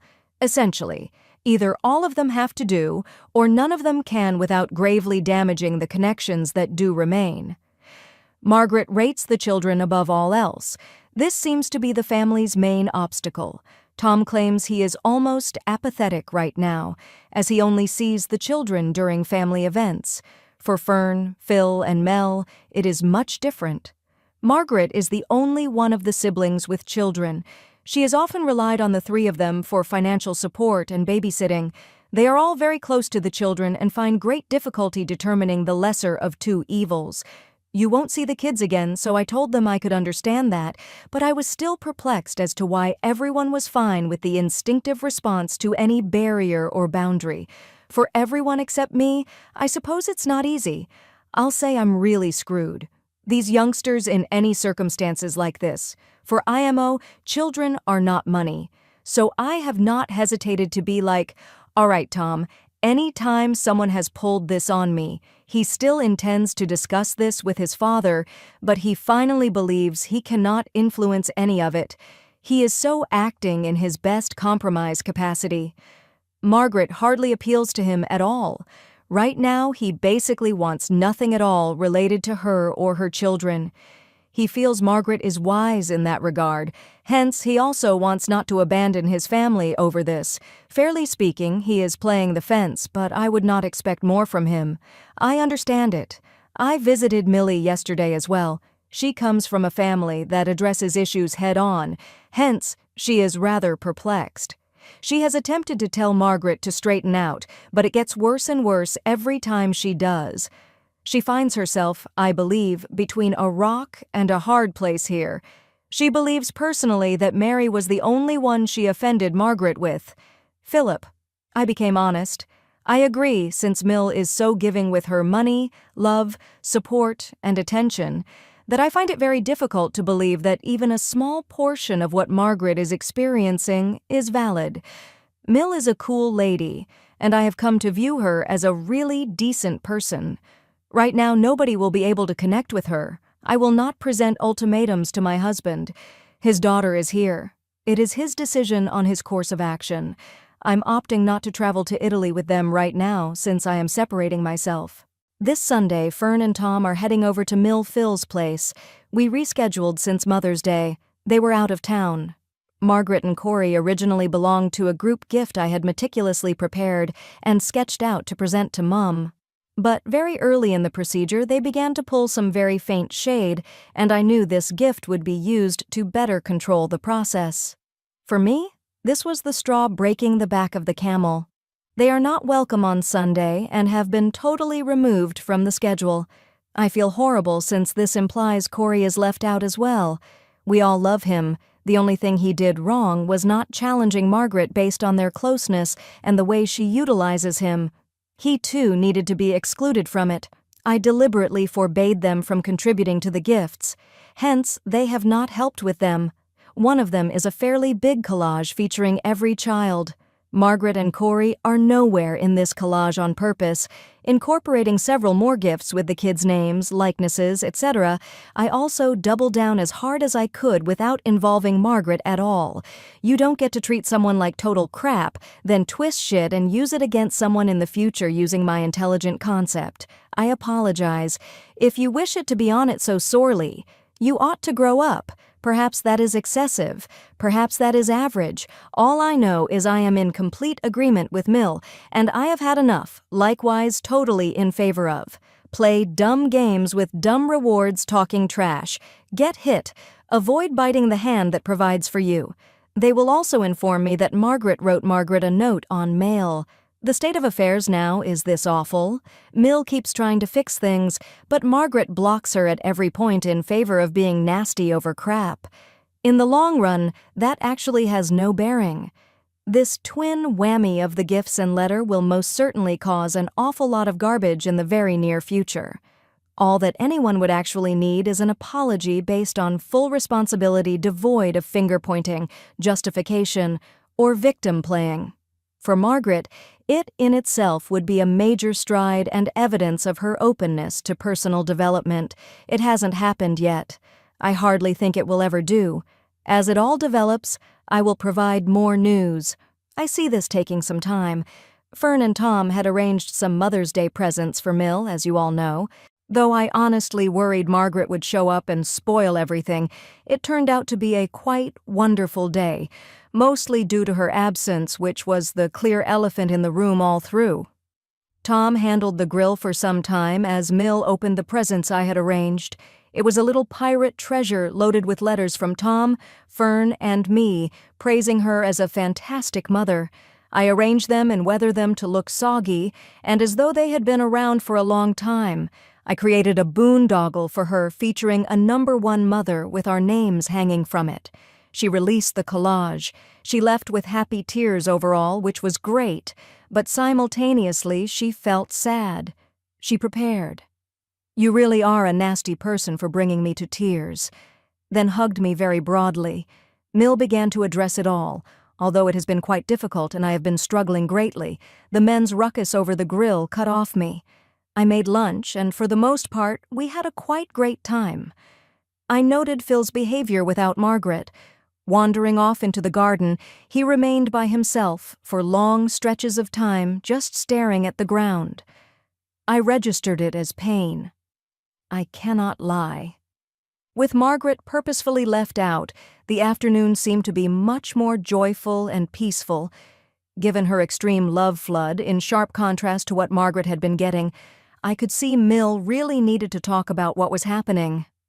I went up to her near the conclusion of the evening. She shared with me what she had included in her letter. It reads rather like this, basically. "I apologize, Margaret. We are having such trouble seeing eye to eye. We have past disagreements between myself and Fern and Tom that we have worked out. Since you do not want to personally contact me, I am hoping that this kind of communication would help us to see each other more clearly. Since I married your dad, I believe you're offended by me.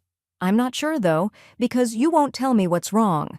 I want to reconcile with you, but I cannot do it with you so obviously disregarding me. I think I should get an apology. You seem to have used me, particularly given I signed your lease for you just before this occurred. Please write me back so we may work through this. Love you." Mitchell reportedly had Phil read it before she submitted it. Margaret is going to freak out the second she reads. Hence, this appears like a last-ditch attempt to calm the tension. I'm not sure what the result will be, though. Margaret lacks a feeling of responsibility and cannot accept any guilt. We can all clearly notice it approaching. Thus, most certainly, you will get a report on that. I totally fell apart on the way home. Her having to go to these lengths to fix a problem she did not start initially made me rather depressed. I also felt quite furious with Phil and generally the family for allowing this to continue for as long as it has. I finally faced Tom about this once more.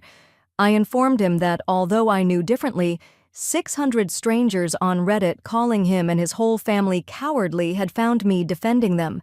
Still, in this case, those 600 strangers are quite correct. I remarked that while his dad is human, they are all a bunch of cowards for the fend-for-yourself mentality. Just let it go. Their attitude towards each other regarding their extreme mistreatment and disdain as a family is appalling. Fern deserves more than to have a sister who told me that he put himself out there like that, which helped him to be rescued as a young man. Just let me apologize. Corey is deserving of more than a wife who calls the police on him for skipping her dinner. Tom is deserving of a better sister than one who phoned me to inform me he is a weirdo. And I suppose he has done similar things to young females in other times. Not sure from where that one derived. Mill deserves better than someone who asks her for money and favors and then turns around and tears to shreds the entitlement. Phil deserves better than to have so low self-esteem and would sooner see his family fall apart than cut out the disease. Yes, I grew agitated. Margaret produces garbage. regularly shows that she really feels the world is out to get her and that everyone else is the problem, thereby transcending context. I continued not to let go. Tom, pay great attention and be quite calm. We spoke for more than an hour and traded a lot of words. My dad comes off as somewhat approachable regarding this topic at the end, these days. Showed him the kind of life we are able to lead apart. Your daily planning and how much you showed Mill that she is valuable clearly set off a psychological bomb for him. Though I pledged to talk to him about it shortly, he is suffering. We had 3 meetings a week. He is aware of its approaching. My last comment was, I am not a fence person. Out of all of us, only I have clearly chosen one side, and it's not Margaret's, since I no longer want to support this craziness. It's erroneous. And you people are misguided in allowing a grown woman's damaged ego to be catered to while knowing that it is negatively affecting practically every other member of the family. Choose one side and work from there. I won't let Mill go through this alone. We shall find out how much more the circus runs for. I see the happenings this weekend that will cause Margaret the largest blowout yet. Tom, who finds it funny and low of her, has already started to find the dubious web posts interesting. When this letter arrives, things get even more wild. Even worse, when she finally visits Phil and finds a massive collage featuring all the children but her. Many of you have claimed to be emotionally committed to my narrative. I will continue to improve so that everyone receives the required closure. I appreciate all the support and trash talking. Out of the comments, I have had rather a few LOL requests. Keep tuned, I suppose. It's been some time, and I know many of you have been waiting on refreshes regarding this matter. There is at last something to report to ravenous Reddit users. Heads up. Though I can feel it approaching rapidly and soon, hopefully, there is yet no resolution. We finished with the Mother's Day incident last. Dead air between everyone has been really noticeable since then.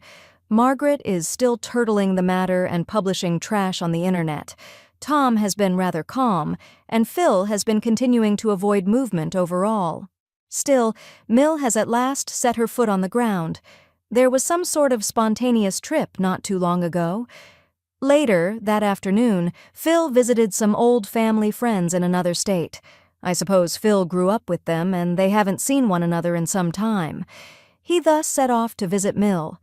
Apparently about midway during the journey, Phil acquired a hotel where they were lodging. Corey and Margaret showed up. Though I'm not sure who started it, one party or the other stacked the visits deliberately. About 2 days of overlap occurred with the in-laws showing up first. Margaret then slashed Corey for the 4 following years. Both sides knew of the other. This is the reason I strongly suspect Mill Phil chose to stay in a motel rather than with a buddy initially. Still, everything was great when just the in-laws were present.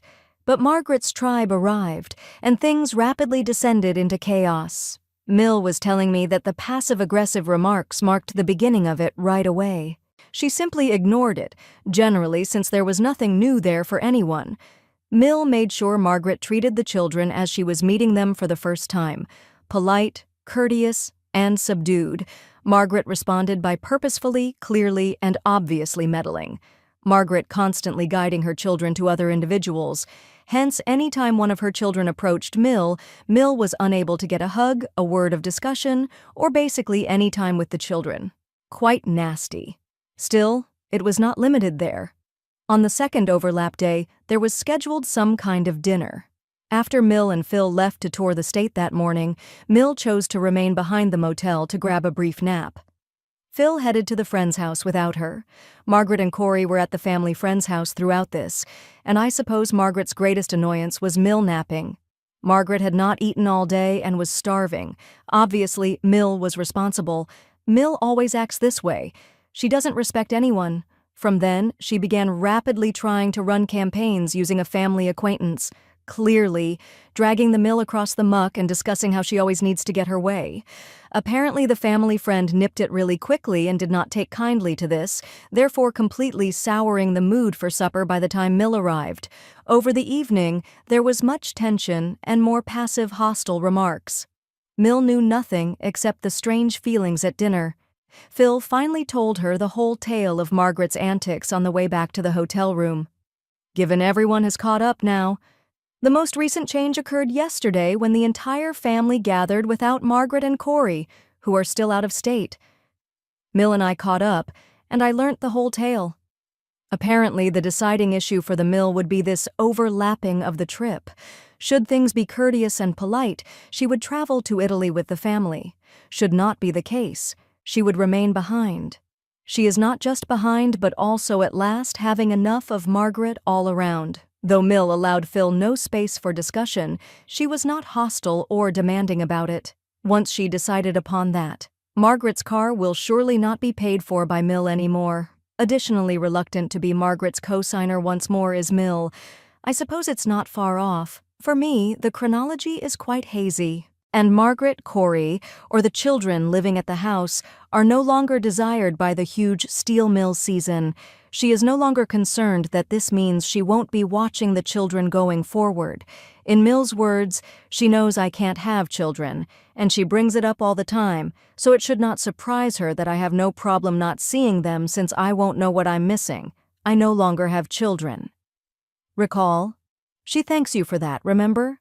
So grab them. It doesn't mean anything to me anymore since she lets me hardly see them anyway. I'm not sure how this affects Phil, but at this point neither of us really gives a damn. Margaret's solidarity is poor. We've had enough camps. I made sure she knew I was proud of her during the talk. Mill told me pretty clearly that she had stopped waiting for Phil to decide on this. She had truly been trapped in the crosshairs for a long time. I now find Margaret unpleasant. She is simply a nasty person. Maybe it is chilly, but right now she can take the children with her. I can make it without them. Though it stings, it's not as though I would die should she vanish from my life. Hell, really. Go, Mill, please. I told her Tom also finds her objectionable, and for this reason we arrive and depart early from family events. If he can help it, he wants absolutely no contact with her. She grinned as a result. Though I'm not sure how pertinent this is, over the course of our chat I saw something. Fern has been definitely firm. I am avoiding it these days. Still, he lingered long enough for me to assume he was listening in.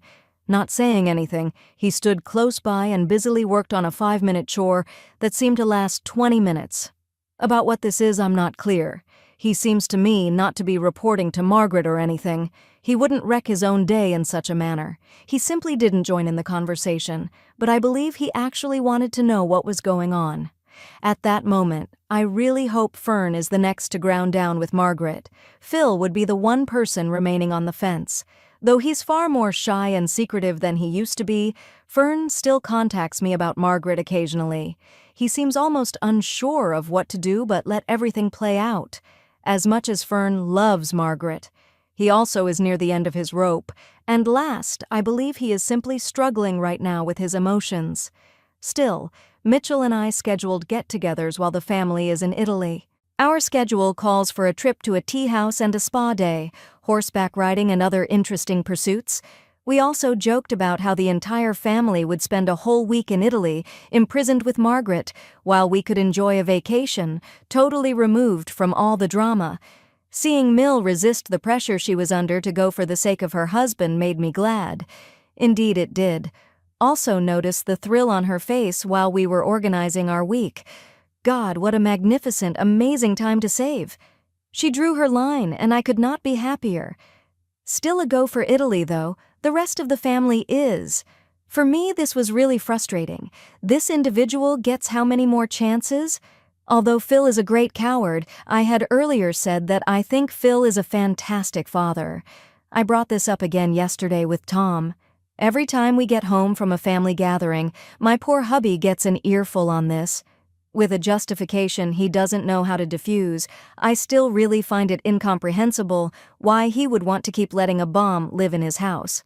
Homie, simply chuck the bomb from your house. WTF? Everybody is getting hit with shrapnel. It's nuts. I repeated to Tom that, although being an entitled nasty brat, I find it incomprehensible that the issue is still let to continue on this incredible trip. Mill and I have to stay home, though, since we have no desire to deal with her lies. Italy is fantastic, and we usually have a great time. Independently, Fernand Tom has informed me that their intentions are to do something else apart from her when she first begins to act out. How that should be relaxing is beyond me. I'm not going to spend a crap ton of money to go on a vacation simply to sign up for it being wrecked or to have to change my plans around someone who cannot relax for more than 30 seconds at one. We spoke for a long time, and I once more mentioned that, should Margaret's present way of life be seriously threatened, she would be better off stopping her lies. Tom informed me that nothing the family says or does will likely affect her behavior or bring her into reality. I suppose they had been here before Margaret in her early years. Tom related to me the complete tale of Margaret's encounter with something, not sure what, by the family, and being advised to shape up or ship out. She fled home, shacked up with a bunch of weird individuals for a place to live, bounced about on couches for a bit and refused to come home. I suppose all she had to do in that situation was apologize, but she chose virtual homelessness instead since she was so hell-bent on the concept that everyone was out to get her. According to Tom, Corey was the one who got Margaret off of hapless couches. This whole narrative whirled me about. "You don't know Margaret," Tom said. "She will stand on death's doorway before she owns her mistakes or confesses she screwed up. She finds it simpler to play the victim, spin some garbage, and lay down the pity card than it would be to deflate her ego." I answered that.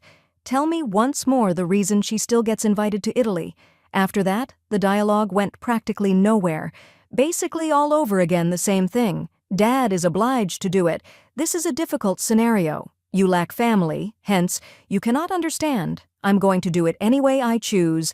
Blah, blah, blah. Still, the scenario is horrifying. Margaret, though, seems likely to explode throughout the vacation without me or Mill here. She may do her passive-aggressive trash-talking thing really openly. The rest of the family will surely find it rather difficult to overlook it for a week straight without relief. If Tom had any sense, I informed him he would utilize it as a chance to push his father's feet towards at last mobility. I know the dynamic is working against my husband in this case, even though I trust he is doing the correct and courageous thing. We shall watch to see what transpires. The trip is scheduled to last just under 2 months. Until then, I'm not sure whether I will have another account for you guys, but if I do, you might quite sure find it on here. Tom assured me of keeping me informed while in Italy, thus Mel and I know what to expect upon return. Despite all the posturing, I genuinely do feel that, should things go sour, this Italy trip will be the straw breaking the camel's back. Everyone traveling knows that Margaret's 4 children, Corey and Fern, are staying in a cheap hotel while the rest of the family leased a townhouse for the week. Hence, pandemonium is inevitable for Margaret. Sitting on the sidelines with Mel far from all of that will be hilarious. I am aware, though, that the group will return utterly drained. Fingers crossed. Italy is the one that ultimately drives everyone to really stop this garbage show. Create 4 revisions. I find it quite difficult to accept that 6 months passed after this disaster. I apologize for dragging you all through such a long delay. As you will shortly find, there has been a lot going on. I have not had time to inform anyone on this. I also considered it would be a wise idea for things to calm down first. Many of you may be let down, but here is what happened. For practically everyone who observed that one arriving, Italy did not go as expected. Don't get me wrong, they had a great time, but the family seemed to be surrounded with continuous anarchy. Shortest version possible, I am still in touch with just one person. Away from the rest of the family, Margaret, Corey, and Fern all shared a hotel room. Fern offered to trade places with the family friend accompanying Margaret, who raged essentially the entire time, since he was having some difficulty being around her. Margaret turned this into a "whose side are you on?" kind of scenario, and spent the remainder of the trip chatting crap and doing the histrionic thing she likes to do. Her tribe alternated between interacting with the family in brief bursts and hiding in their own small hole whenever things didn't go. Margaret's approach is unique. Unbelievably, this was the least trying event the family experienced. Actually, Tom destroyed everything for everyone, as it turned out. According to Fern, he created conflicts with almost everyone, including her, who Tom reduced to tears, and was crap-housed practically the entire time. Tom was getting quite wild and essentially causing difficulties for almost the entire family. Hence, Phil had to step in several times. Everything from kicking over garbage cans on the street, to verbally abusing Fern, to upsetting matters with Margaret, to walking off by himself and shouting at nothing. Many of the I damage everything I touch and get the FCK away from me type of things. Apparently he also had a complete mental breakdown about me separating from him, but he continued to aggressively take it out on almost everyone who was out there in Italy with him at the tail end of the trip. Before they all left, he broke down and told Fern all that was going on at home, openly crying. I spent a little time with Mel. We had brunch and spoke for many hours. Although it was nice, that talk helped me clearly make up my mind. It was time, I realized, to start thinking about divorcing my spouse. It might be the last time I saw her. We grieved over it. The more we spoke, the more it looked like staying was a horrible idea for me. She vowed to keep in touch and totally backed my choice. The choice initially was for a trial separation. After enough of the whole event, I just needed some time away from the circus. I did still adore him, though. Divorce was therefore not quite firmly on the agenda. I came to see that this is the dynamic I might be exposing my own children to. Looking back on it, I would be dishonest to myself if I claimed that Tom and Margaret were completely different individuals. The dysfunction was crazy. Tom would himself become enraged about apparently little events or shut down and sulk when things didn't go his way too. The absence of communication, the eruptions. The whole crap show was starting to wear me out. Although the family has a lot of trauma overall, I mean, obviously, but ultimately, I have my own piece to focus on. Therefore, I thought moving out would be a good fix. Tom and I had discussed this just before everyone headed for Italy. About it and everything else, we were exactly in line and things appeared kind. The idea was for us both to enjoy our time away, then to get together following Italy to really work on our marriage. From what I know, at this period, everything in Italy was under control. Tom made no indication whatsoever that he was having trouble or that the place was in anarchy. Of course, Margaret helped me to guess, but to be really honest, there was no indication over the phone that anything was wrong. We did not discuss the split, hence I thought we were still in agreement. So I packed and relocated to my own flat, while Tom was raging in Italy, just as we had talked about. Sadly, in Tom's book, this proved to be a poor decision. All of it descended into hell. He returned to the house pretty much second. His behavior seemed like gazing at Margaret in the face. Nevertheless, times 10. So enraged, so illogical, so severely cruel and seething with venom. For him, it didn't go as expected, and I believe he truly didn't take me seriously when I mentioned I needed a break. As it happens, I was serious about a heart attack, and he truly objected to that. Fern told me everything that happened during this period. He also gave me a blow-by-blow account of his whole Italy trip, including his final talk with Tom. Every bit of the material I have comes straight from Fern, the sanest of the blood relatives by a landslide.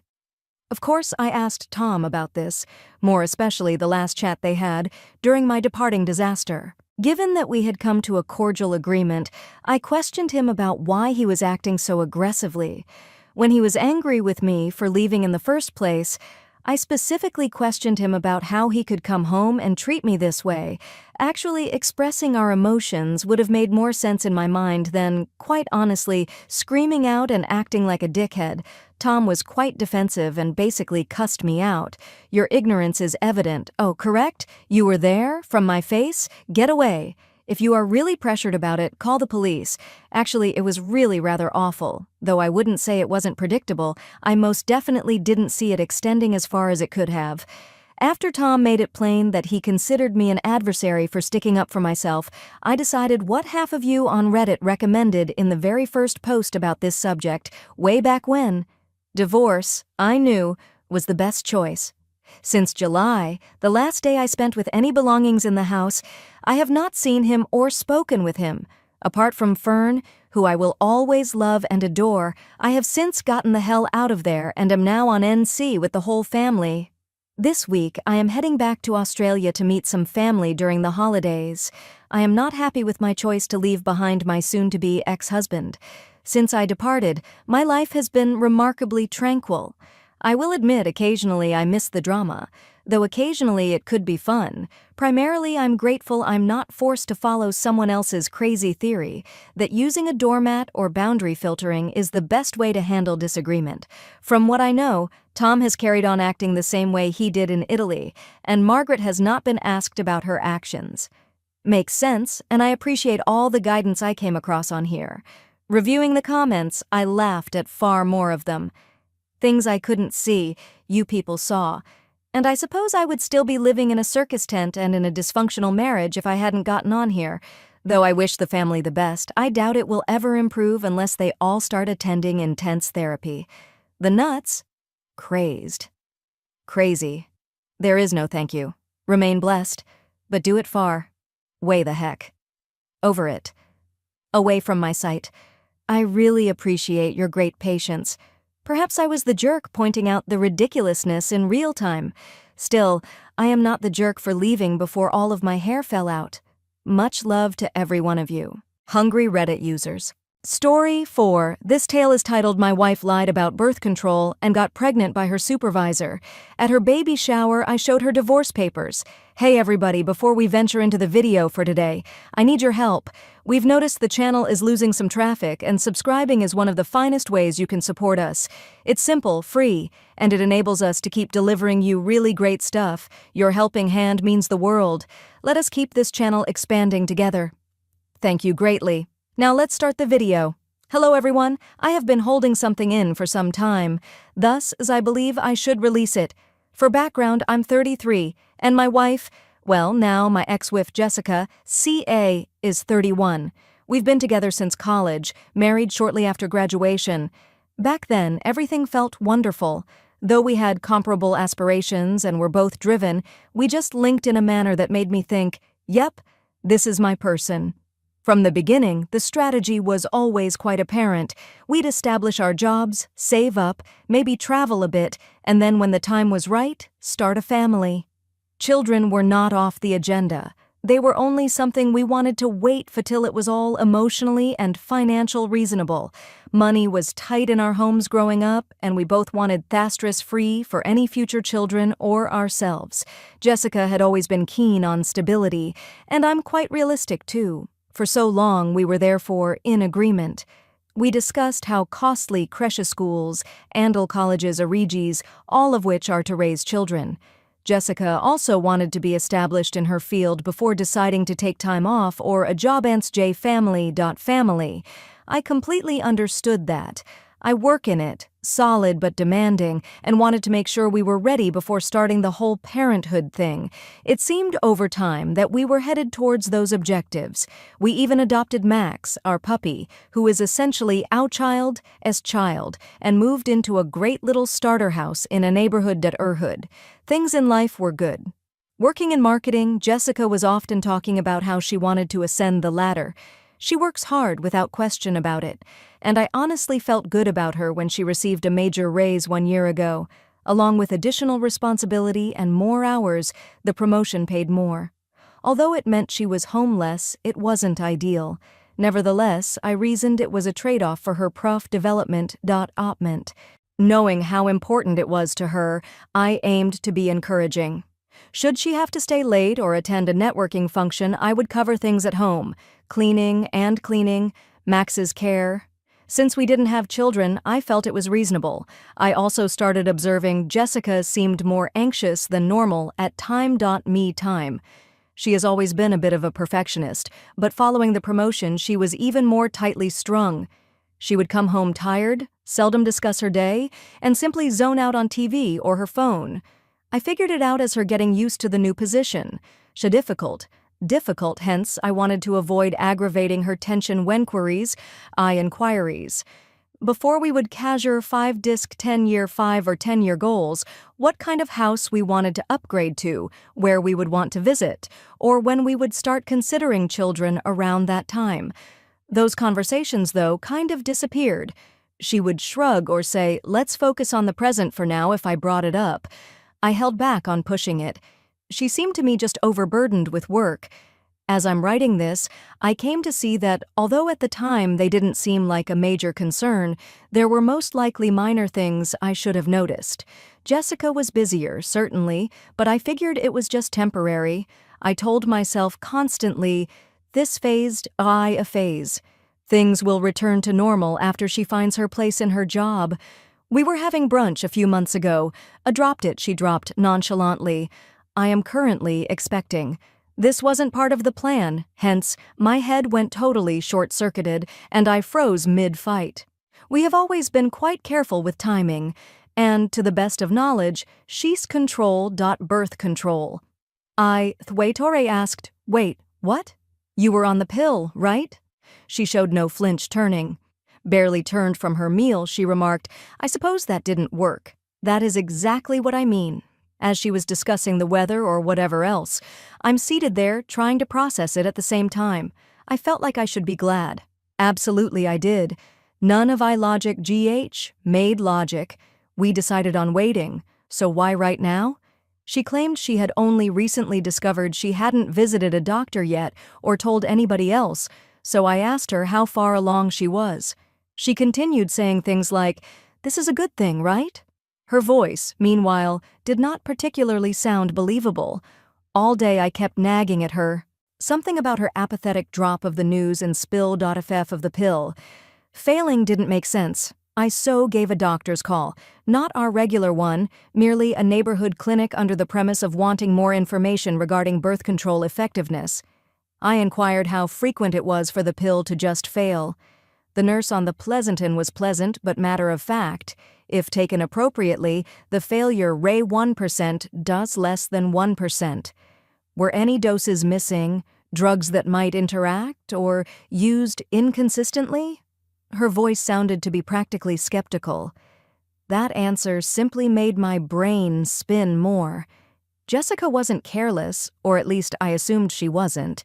She often emphasized her need for responsibility regarding this. She was either not telling me everything or I was insignificant, though inside my head I was racing, trying to act casual. Though I had so many questions, I wanted to avoid seeming to be unsupportive. How did this come about? Indeed, were we ready for this? She did indeed desire this. Or was she merely stating that given things were already happening?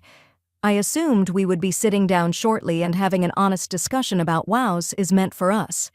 But things began to change in a way I couldn't overlook before we even reached that point. Initially, it was subtle. Unless I brought it up, Jessica wasn't really discussing the pregnancy. Her responses even then felt practiced. It made sense to me to assume she was still digesting it all. For both of us, newsworthy. Thinking she would open when she was ready, I tried to be patient. But then there were the costs. We had always been rather good about handling our money, neither of us rich backgrounds, hence, we had early on learnt to be frugal. We were both really proud of our joint savings account. It was plenty to allow us breathing space. Should something unanticipated arise over the years, we have gradually put up contingency plans. That's why I was so perplexed when I got into the account one day to investigate a deposit and discovered multiple sizable withdrawals. Things like spa days, fancy skincare items, and what appeared to be high-end boutique shopping sprees were charged for. One transaction that caught my attention was a $900 charge at store.kale baby store. We hadn't even begun to stuff about baby stuff yet. What then was all this about? I brought it up gently, attempting to sound neutral when Jessica arrived home that evening. "Hey, I noted some large savings account withdrawals. Have you yet purchased anything for the baby?" She looked hardly shocked at all. She basically dismissed it as not really important. "Oh, sure," she answered. "I have been scooping up a couple here and there to get ready for $900. "For specifically what?" I begged. She waved. "A cot, a few basics, some clothing." It didn't really sit with me, let alone decided on a budget and a $900 cot. We hadn't even discussed what we wobaby.ed for the baby.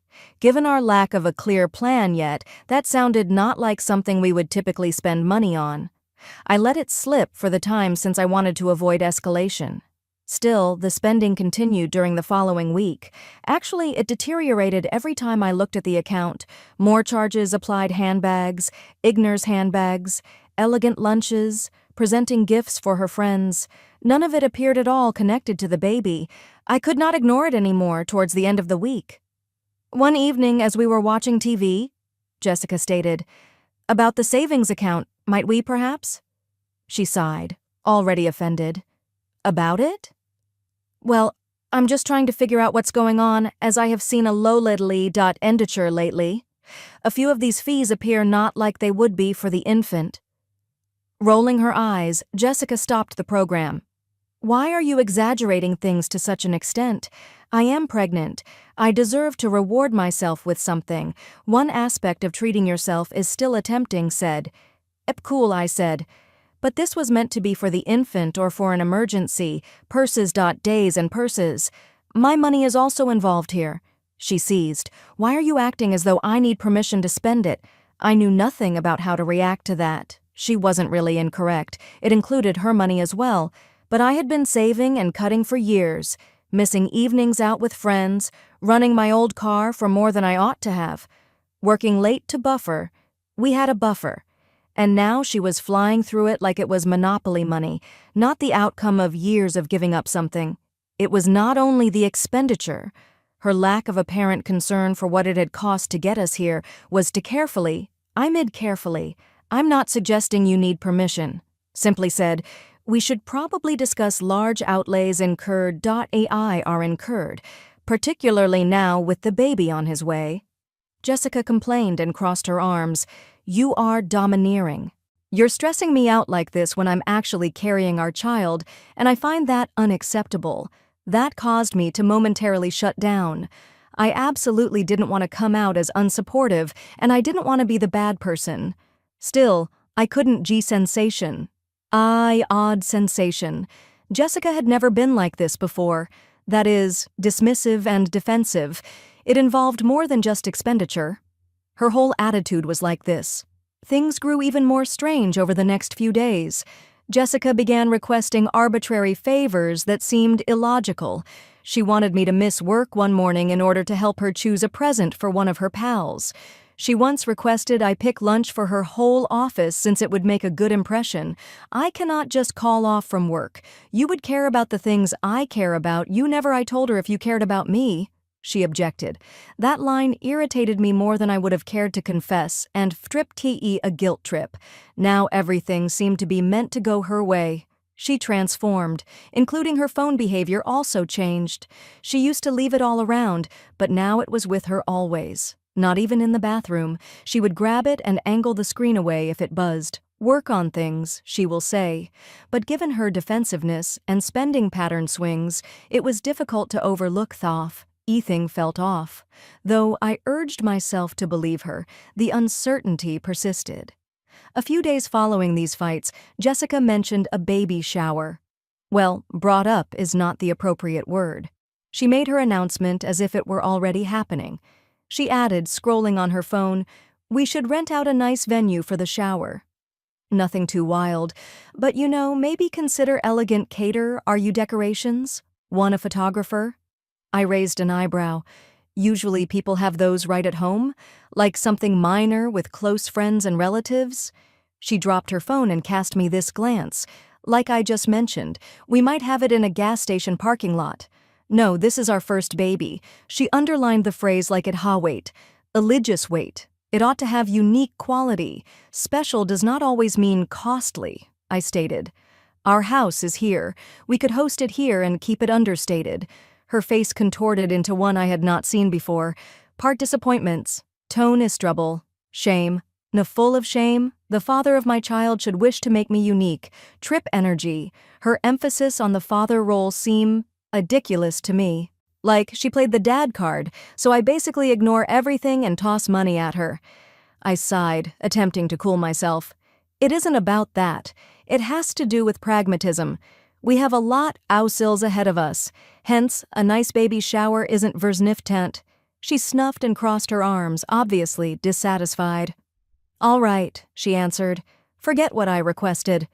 I let the talk stop, but the tension lingered in the air all evening. Jessica's mother phoned me a few days later, and it didn't take long to determine why. Jessica reportedly had Momney wailing to Mom, discussing how I wouldn't throw her the extravagant shower she deserved, thereby or the child. Bless her heart, her mother chose to intervene to straighten things out. She responded, almost bursting with enthusiasm, "I have already reserved the community center and invited relatives and friends. Though I understand your schedule, I believe it will mean so much to her." I lacked the heart to turn away requests. Her mother meant well. Honestly, I thought it would help to relieve some of the burden and prevent Jessica from awling anymore. I agreed. When I shared this with Jessica, her attitude swung completely in the opposite direction. She emerged from sulking and jabbing like a young child on Christmas morning. She said, essentially shining, "This is how it should be." Not to roll my eyes was difficult, but I let her have her moment. I said nothing, but her enthusiasm seemed strange, like she paid more attention to the celebrity infant, the real infant. Still, I felt it was benign. Just one day a baby shower is. On the surface, at least, the week before the shower was unremarkable. Though it wasn't unusual, Jessica was using her phone more than normal. She seemed preoccupied, but she would debrief me with a brief merely business comment anytime I inquired good. Thing was good. Then everything changed 2 days before the shower. Jessica arrived home from work with a present bag. She placed it on the kitchen near and added, "One of my colleagues handed me this for the infant. That's very lovely." Though at the time I didn't give the bag much thought, I said, not really paying attention, "That's great of them." She nodded and left the bag there, heading upstairs. Knowing she would have forgotten about it, I proceeded about my evening as usual. Later on was when it started. Curious about what her co-worker had handed her, I went over to the counter. I opened the bag and my heart froze. I was not expecting anything fancy, perhaps a toy or a little toy. Inside on a little card was a handwritten note.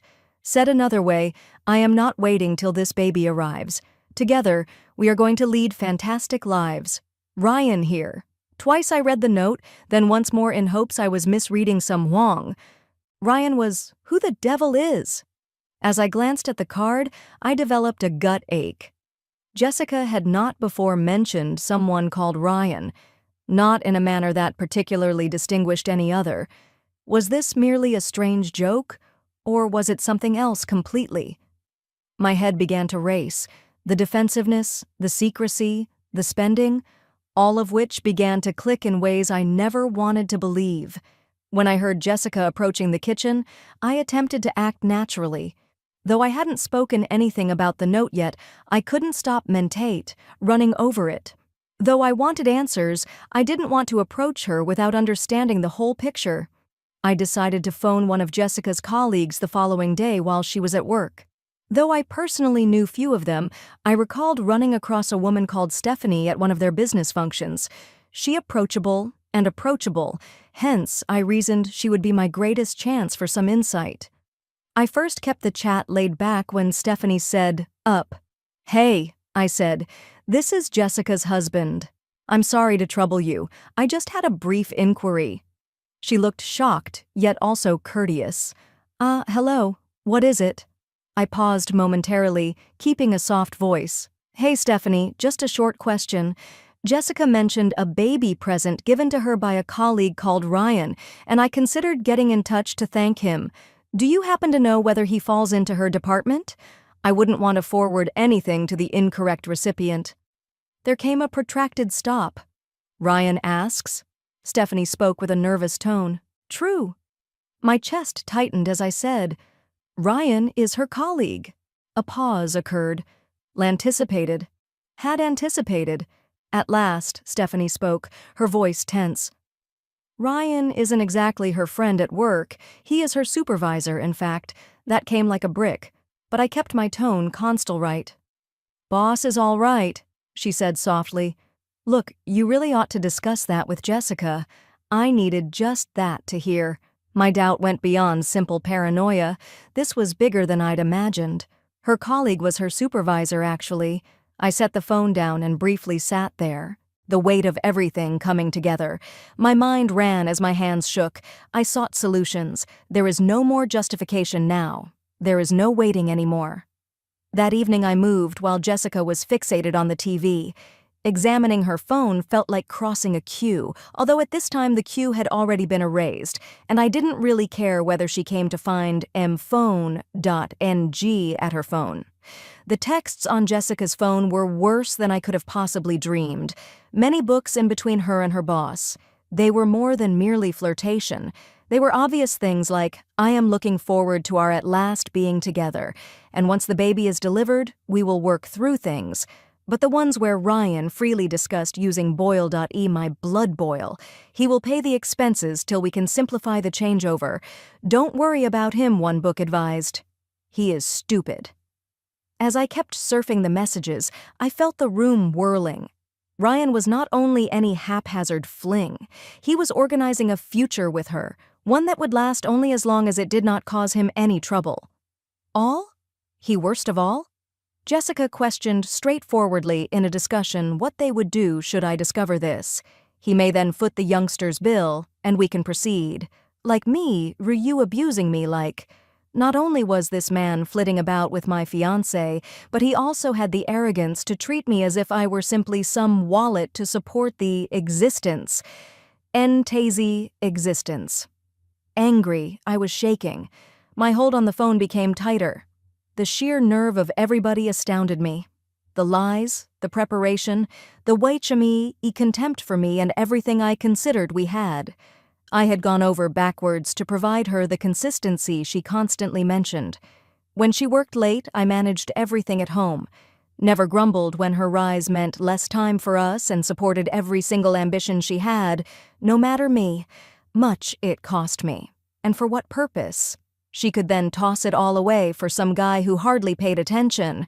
This man hardly made half the kind of sacrifices I did.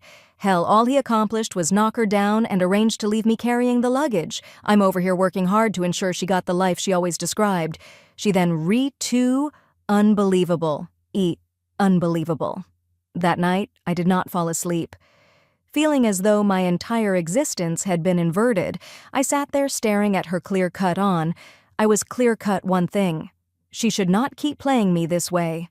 I felt the baby shower presented the ideal chance to reveal everything. The shower day arrived, and I moved through the routines as happened.ng had happened. Play mother to bayant mother to be in front of her friends and family. Jessica was her normal, effervescent self. She was all grins, as though everything was flawless. I was hardly holding it together in the meantime. Her mother had gone all out with the decorations and leased a community center. People were mixing, laughing, and congratulating Jessica on her pregnancy. All felt like a twisted artificial, so artificial. Jessica absorbed the attention, hugging people and flaunting the little bulge just barely seen under her dress. Her pals were acting on her behalf. "You are radiant and going to be an outstanding mother." I kept wondering whether any of them were as in TB-anarchy as I had been, or whether they knew the truth. Jessica's mother once drew me aside to say thanks for setting. She said, "So much depends on you here. She's been under so much stress recently. This celebration is just what she was missing." I nodded, not sure myself what to say. If only she knew what her daughter had been up to while the celebration progressed. I watched Jessica work the room from behind here. She was performing the ideal wibe, mother-to-be throwback, one throwback. Still, I waited. I needed that instant to be perfect. Finally, after everyone had eaten and Jessica was unwrapping gifts, I saw my moment. She just finished opening a cake someone had made when I signaled the hired server. Looking a little shy but resolute, he entered with an envelope. Jessica wrinkled her eyebrows when spotting him, definitely perplexed. "This is what's happening." As he came towards her, she asked. "It belongs to you," I remarked, stepping forward so everyone might hear me. "Open it." The space went quiet. People started murmuring, turning back and forth between us. Jessica hesitated, staring wide-eyed at me, but I moved no differently. "Go ahead." My voice steady as I said, You find surprises to be wonderful? With unsteady hands, she opened the packet and pulled out the divorce paperwork I had ready that same day. Those repulsive books really bothered me. Her face turned pale reading them. What exactly is this? She spoke a whisper. I deeply inhaled and crossed my arms. This is the truth, Jessica. Everybody here should know what you have been hiding. Around the room, gasps resounded as I started. I told everyone about her romance with Ryan loudly, the books I had come across and how they had been paying for their future me, together using me. I let go without thinking twice. While I have been working nonstop to create a life for us, Jessica has been prowling with her supervisor, I said, trying to keep my voice calm, and that infant she finds. Neither isinating, neither mine either. Jessica stammered out apologies as she tried to interrupt, but I raised my hand to stop Jessica. And try, Jessica. I viewed the books. I know everything. The late evenings, the lying, the spending. All of it makes sense nowadays. I'm done. You've been playing me. The space burst into whispers and mumbles. Her mother seems to have been hit by a truck. Her jaw half open, she turned to face Jessica. Is this accurate? Jessica did not reply straight away. She merely sat there, gripping the frozen. Her lap frozen. She finally looked up, tears running across her scarlet face. It doesn't look like this. She came to tears. You find it incomprehensible. Ryan and I are here. Oh, I really do understand exactly. I cut her off and said, Ryan and you were arranging your ideal small existence while I covered all expenses. You were going to let me think this baby was mine while you played home Y-back, behind my back. Well, what would you guess? At this point, I am not the man you can play dirty with and get along with. Rising, her dad shook his head. Jessica, how could you treat him? To each of us, to all, as some of her friends tried to console, Downsika broke down, totally, crying into her hands. Others were glaring at me like I had Simplifier, room on fire, but I didn't give a damn either. I left not to hurt her emotions. Save the tears. My voice was frigid. Decisions. You made decisions, now you have to live with them. I turned then and left Jessica and her family to handle the aftermath. The immediate and severe fallout from the baby shower was, after Jessica moved in with Ryan a few days later, it ought to have did the end of it. Of course, though, it was not. She first blew up my phone, alternately ranting and crying apologies. She would talk for asking me to talk 1 minute, claiming I made a mistake, but we can work through this. She would then be enraged, charging me with destroying her life and tarnishing her reputation. For a while, I turned aside all of it. She went quiet. Maybe she would at last have acknowledged that I was finished, but the pressures suddenly began to mount. It started with seemingly little things. Jessica wanted me to keep shelling out payments for her car. Given her pregnancy and necessity for mobility, she said it was only reasonable. I shot that down quickly. Ask Ryan. I answered via SMS. He's the baby's father, not me, but I made sure Ryan felt the fire as well, before all that drintensified, ICA intensified. Turns out office affairs don't exactly sit well with HR, especially when you're a supervisor and the affair is with your subordinate. Attaching some of their amorous emails, and gently noting how wrong it looked for a supervisor to be connected with someone they oversee, I anonymously emailed the compliance department of his employer. Let's say Ryan's leadership qualities drew close examination. Word returned friends, mutual friends, that he had been invited to resign while they looked into it. He probably didn't consider that while developing his great scheme with Jessica. Mistakes. But Jessica then began to ask for cash. She always made the same case. At least this much is owed to me for all we have gone through together. She said she needed assistance keeping up with rent, shopping for baby sup bills, and paying bills. I was not having it. I had already taken all the money out of our joint accounts, so she hadn't handed it to. I hadn't handed her. She then began to solicit funds. She always made the same case. At least this much is owed to me for all we have gone through together. She said she needed assistance keeping up with rent, shopping for baby sup bills, ND paying bills. I wasn't feeling it. I had already pulled all the money out of our joint account. She therefore had nothing it hadn't received from me. "You're not my duty anymore," I told her straightforwardly. "See Ryan to help you figure it out." That's when things became disorganized. The first major blow-up passed over. Max, our dog. Before Jessica, before the marriage, before everything, Max had always been my dog. I was the one who adopted him, brought him to the veterinarian to see to his needs. Suddenly, though, Jessica decided she wanted him. She remarked, her voice laced self-pity, "You are leaving me," over one of our infrequent phone calls. The lease would let me retain Max. I need him for psychological support. Though I couldn't help it, I laughed out loud. Probably not the most adult answer. I said, "Max isn't an emotional support dog, and he is my dog, even if he were." Over the years, I have been the one looking after him. Jessica held on to it. She threatened to take me to court, claiming she'd have a better case because she was pregnant. I was ready for her, though. I gathered every receipt, e-cord, receipt, and photo I had of Max, confirming he'd always been mine. She dropped it eventually, most likely realizing she wouldn't be successful.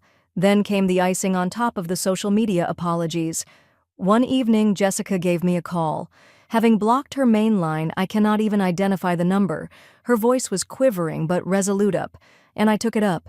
"I need you to repair this," she said. "Fix what?" "Already upset?" I inquired. Sue said, "You me in us front of the house for everyone. People are talking about you humiliating me in the shower right now. They me I to be some sort of monster." I paid no mind to fixing her. She carried on, "I need you to post something. Tell others you overreacted, that you didn't know the whole story, and that I am not the bad here." What I was hearing stunned me. "You want me to lie for public consumption to help you appear better?" I questioned, barely able to keep the snark out of my voice. She said, "The least you could do is follow all you have done for me." I laughed this time, not even attempting to control it. "Jessica, you aided and tried to trap me into raising another man baby. I don't owe you anything, least of all an apology for." Before she answered, I hung up. Jessica's new life with Ryan was disintegrating faster than I anticipated in the meantime. Whether or not I wanted to hear it, mutual friends started covering the drama for me. Ryan apparently lacked the same level of future investment that he had indicated. From what I heard, things started to get rough really rapidly following her move in him. Ryan began to justify his financial situation by claiming he wasn't ready to handle the obligations of living with a mum or support a baby. He began to distance himself, spending more time at work and less time at home. Around 1 month following the baby shower, one of Jessica's old friends texted me, "Have you heard Ryan dropped her?" I could not claim to be startled.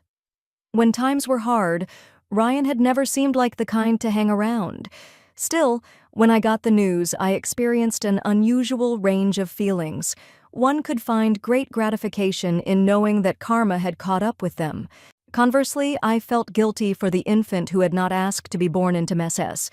2 days ago, I was finally starting to feel like my life was settling back into place. The doorbell let out a ring. Went over the folks. She was Jessica, right there.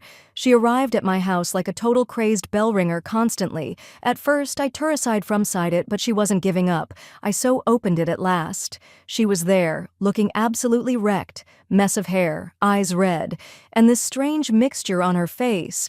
Desperate, but self-pitying. She said, already in tears, "Please, I need your cooperation. I am unable to do this on my own." I stood there staring at her. At first, I wasn't even sure what to say. To be honest, I was more irritated than anything. She really felt she could simply come up here following everything. Furthermore, What? Help her to fix her life. Not at all occurring. "Jessica," I remarked, trying to make things brief. "Head home." She began to cry fully, claiming she never meant for things to turn out like this, how she had no one else to turn to, blah, blah, blah, blah. I wasn't buying it. Her affairs were not of concern to me anymore. I pushed back and closed the door without further word. Locked it. Done. My end has been quiet since then. Ryan left on her, according to what I heard through the grapevine. Today she is battling rent, bills, and getting ready for the baby alone. To be honest, though, not my problem. I have been performing better than in years. Max and I have our usual, and life seems normal once more. Actually, I am